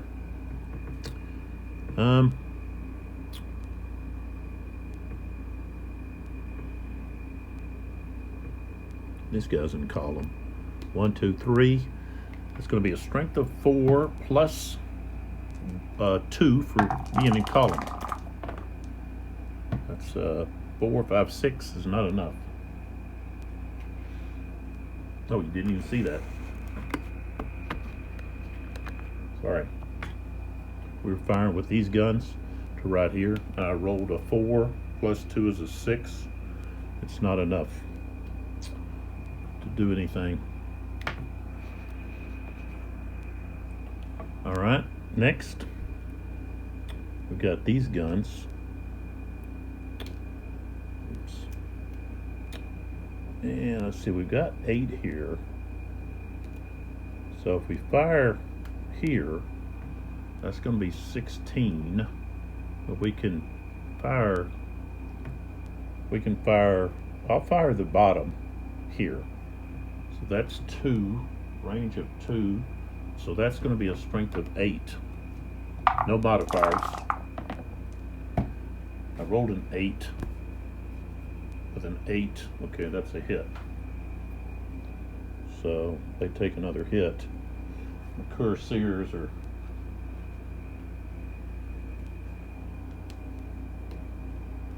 there's a museum, I don't know which museum it is, but they've got a cuirassier's breastplate that has a hole in it where a cannonball had went through. And of course the wearer, of course, I think perished. But okay, and then the other we're going to fire here. 1, 2, 3. Again, oh, that's a +1. So hold on here. What I rolled? Okay, I rolled an 8. Okay, still only going to be 1 casualty. All right, 1 strength point. That's like 100 men. Or no, horses is like 50. All right, so now we're going to fire here at where De Hapul is at. Okay, so +1 for being heavy. Strength of 8. 8, 9. That's going to be a hit.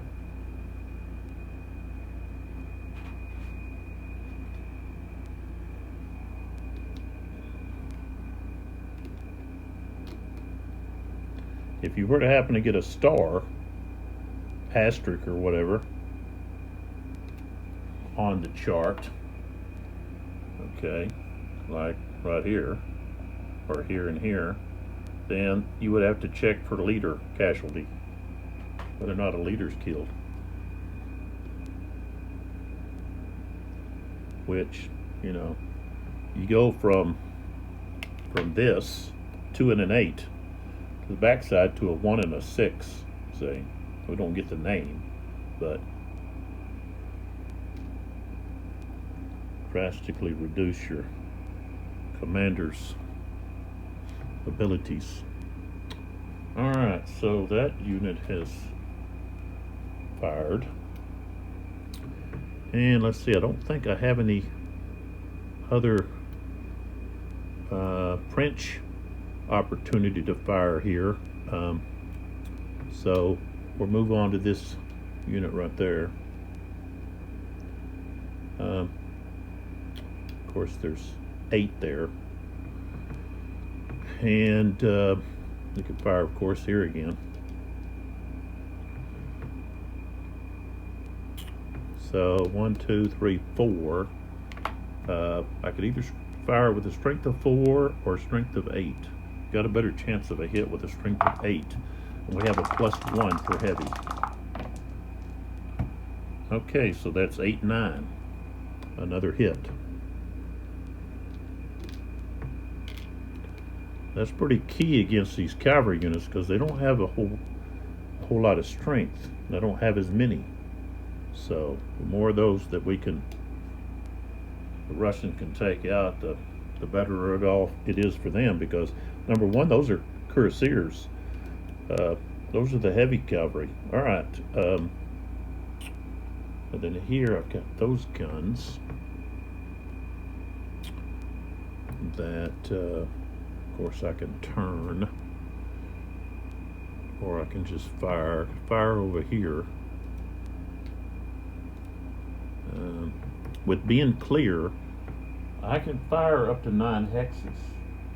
Of course, that's going to really reduce the strength, but got a strength of 8. 1, 2, 3, 4, 5. Okay. Yeah, that's still 1 times 1. That would be a strength of 8. They're in column. That's plus 2. And then plus 1 for heavy. So I got a plus 3. That's going to be 11. I said a strength of 8. That's going to be 2 hits. So he goes to 4.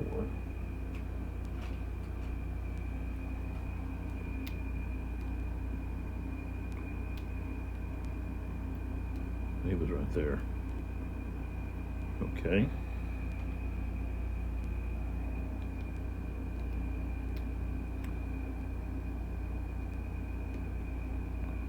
All right, and then here,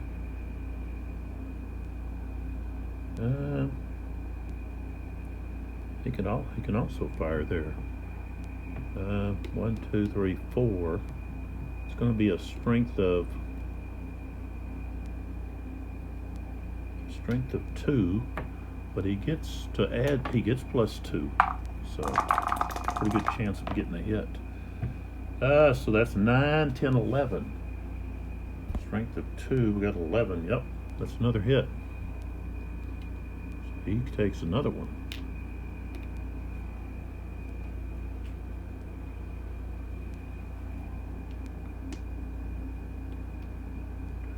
Okay.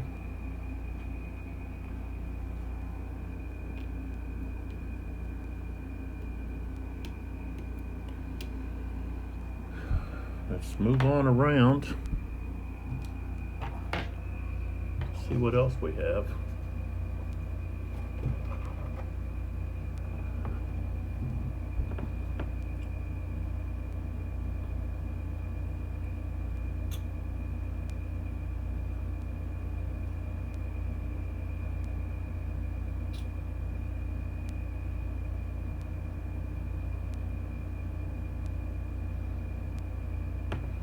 Oh.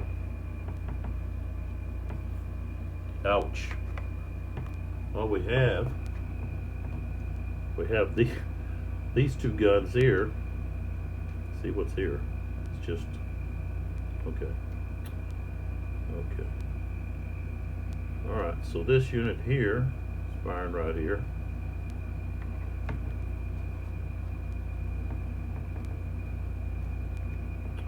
And this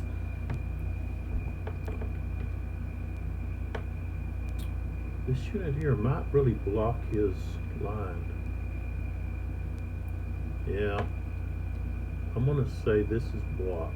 If he was here, he wouldn't be blocked. So this is blocked because they're on even with this guy. So, but this guy has sight, so he can fire. This guy's not able to. All right, so that's going to be 1, 2, 3 times 2 is strength of 4. Of course, he's light; he's not heavy. Strength of 4. I rolled an 8. I think that has to be at least a 9. Yeah. All right.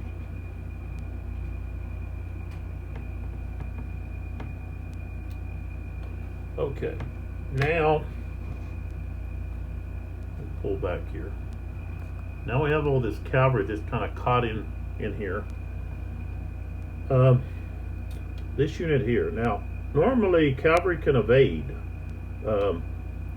but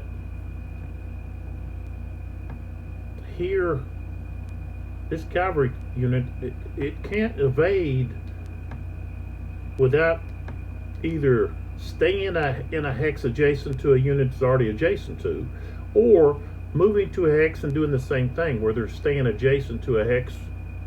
So I'm going to say they can't go anywhere. They just got to get fired on. So we have a strength of 2. 8's not enough. So they just have to stay there and take it. Okay, and then here, it's got the same thing. He can't go this way because these guys are in his way. He goes here, and then he can't stay. If he evades, he can't stay adjacent.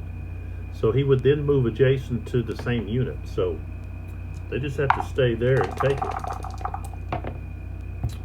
Okay, that's 9, and that's sorry, didn't put that here. Those two. Strength of 2. He's going to have an 11. So, you know, I don't have to worry too much about getting shot there. Okay. We've got this artillery unit right here, but he doesn't have anybody to fire at. So this guy's in his way. He could fire here, but this guy's in his way, so he can't fire. So then we just have to move up here to these other guys. Okay. So now we're moving up here, and let's go back a little bit and take a look, see what we got. Okay. So we've got this artillery here, and let's see, is he with somebody? Just an infantry unit. Okay. So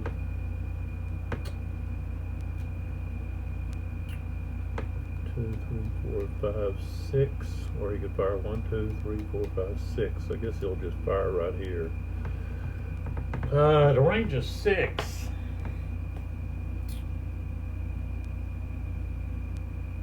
And he's not light, he's just foot artillery.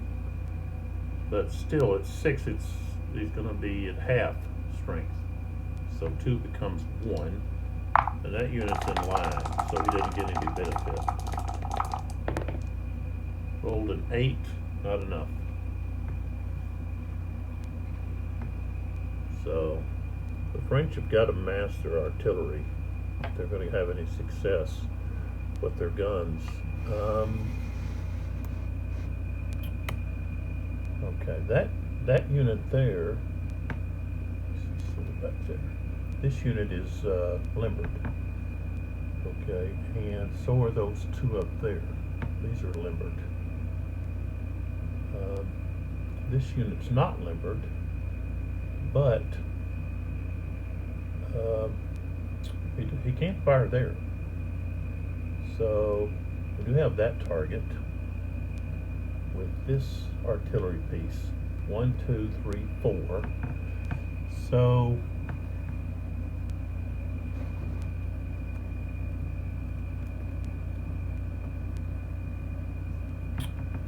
all right, so 4 just times 1, so it's 2. No modifiers. Strength of 2. 7's not enough. I'm not going to put a smoke marker on that one. I've only got, let's see, I think I only have, this guy doesn't have anybody to fire at. I've only got these units right here and over here to worry about. So here, this guy has got to split his fire between those 2 units. Okay, they're both in column, and he's in column, so it's going to be +1, but of course strength of 1. 8, not enough, and then a 6 becomes a 7 is not enough. Okay, and then we have firing back. Okay, strength of 2 from each one of these columns. Okay. With a +1 because the target's in column. So let's see, strength of 2 plus 1. 8, 9. I have to get an 11. Yeah. Or a 10 plus 1 would be 11. Miss. Okay. And then we go up here.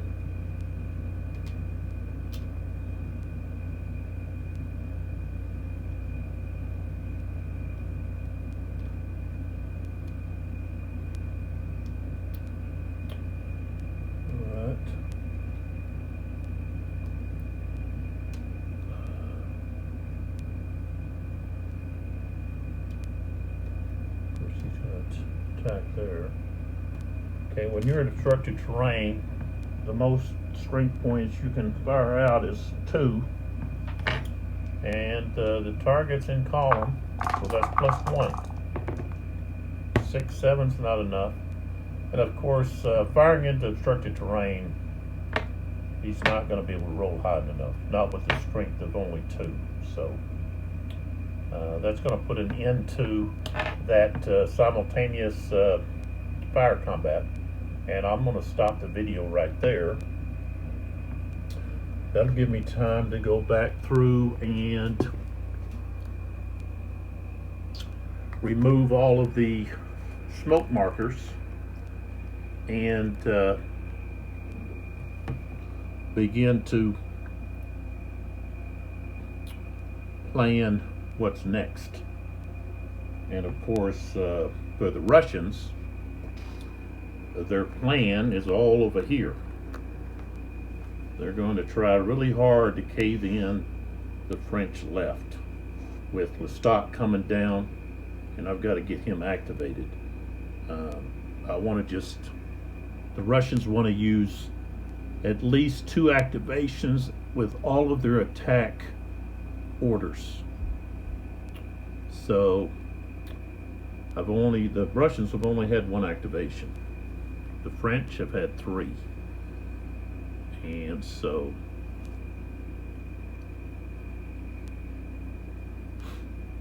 the Russians really want to focus hard over here. And they may even have to bring in Markov in the next hour. Bring him in. Bring Markov in. Golitzin. Move him up in here. Or at least bring him in here where he can fend off Ney. I think that's where he needs to go. He's going to have to come over here, and I don't think Ney is really going to be able to do much, but if they have someone there,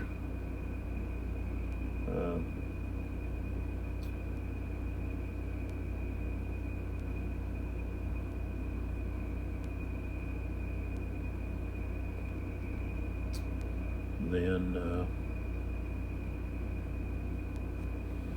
one thing about cavalry though is you got all this marsh here, all in here, and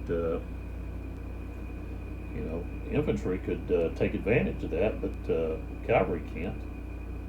So maybe I need to push Markov over there into that marsh, and they can hold that road there. And I can put Golitzin over here, and he can block Ney from taking this village back over here. I think that's a good plan. Of course, Markov has hold orders, but Golitzin, I can move him where he can at least you got these woods though, he'd have to get over here, and he could get over here and kind of box them in.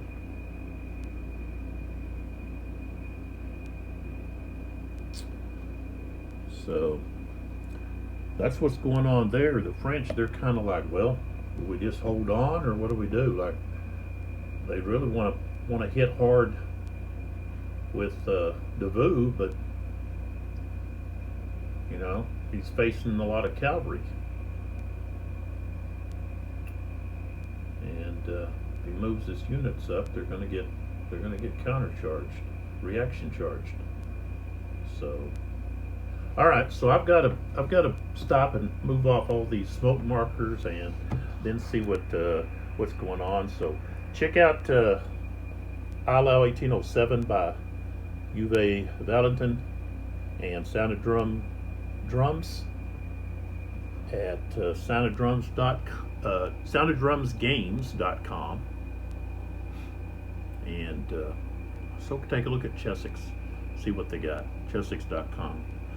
So I hope you're enjoying the videos, and thanks for the support, and I'll be back with video 21. I think this is probably one of my longer playthroughs.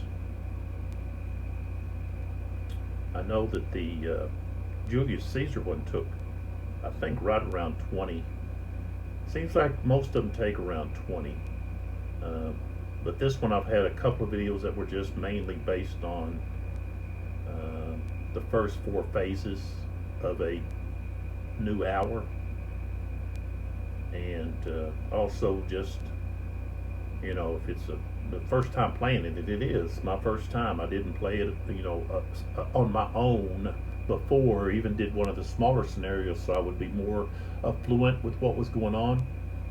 And maybe I should have done that, and things maybe might have gone quicker, but I just wanted to jump into the whole thing and see what it's all about. So, you know, this could go 25, maybe 30 videos. I don't know. We still got quite a bit of I think, play. So, you know, these cubes could go pretty fast, especially if some territory is taken. And of course, you're going to have to take it with the infantry. But Devu could actually, you know, possibly do that, especially if he's able to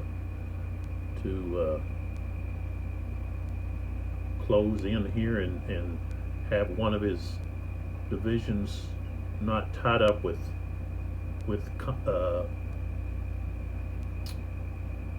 contact with the enemy.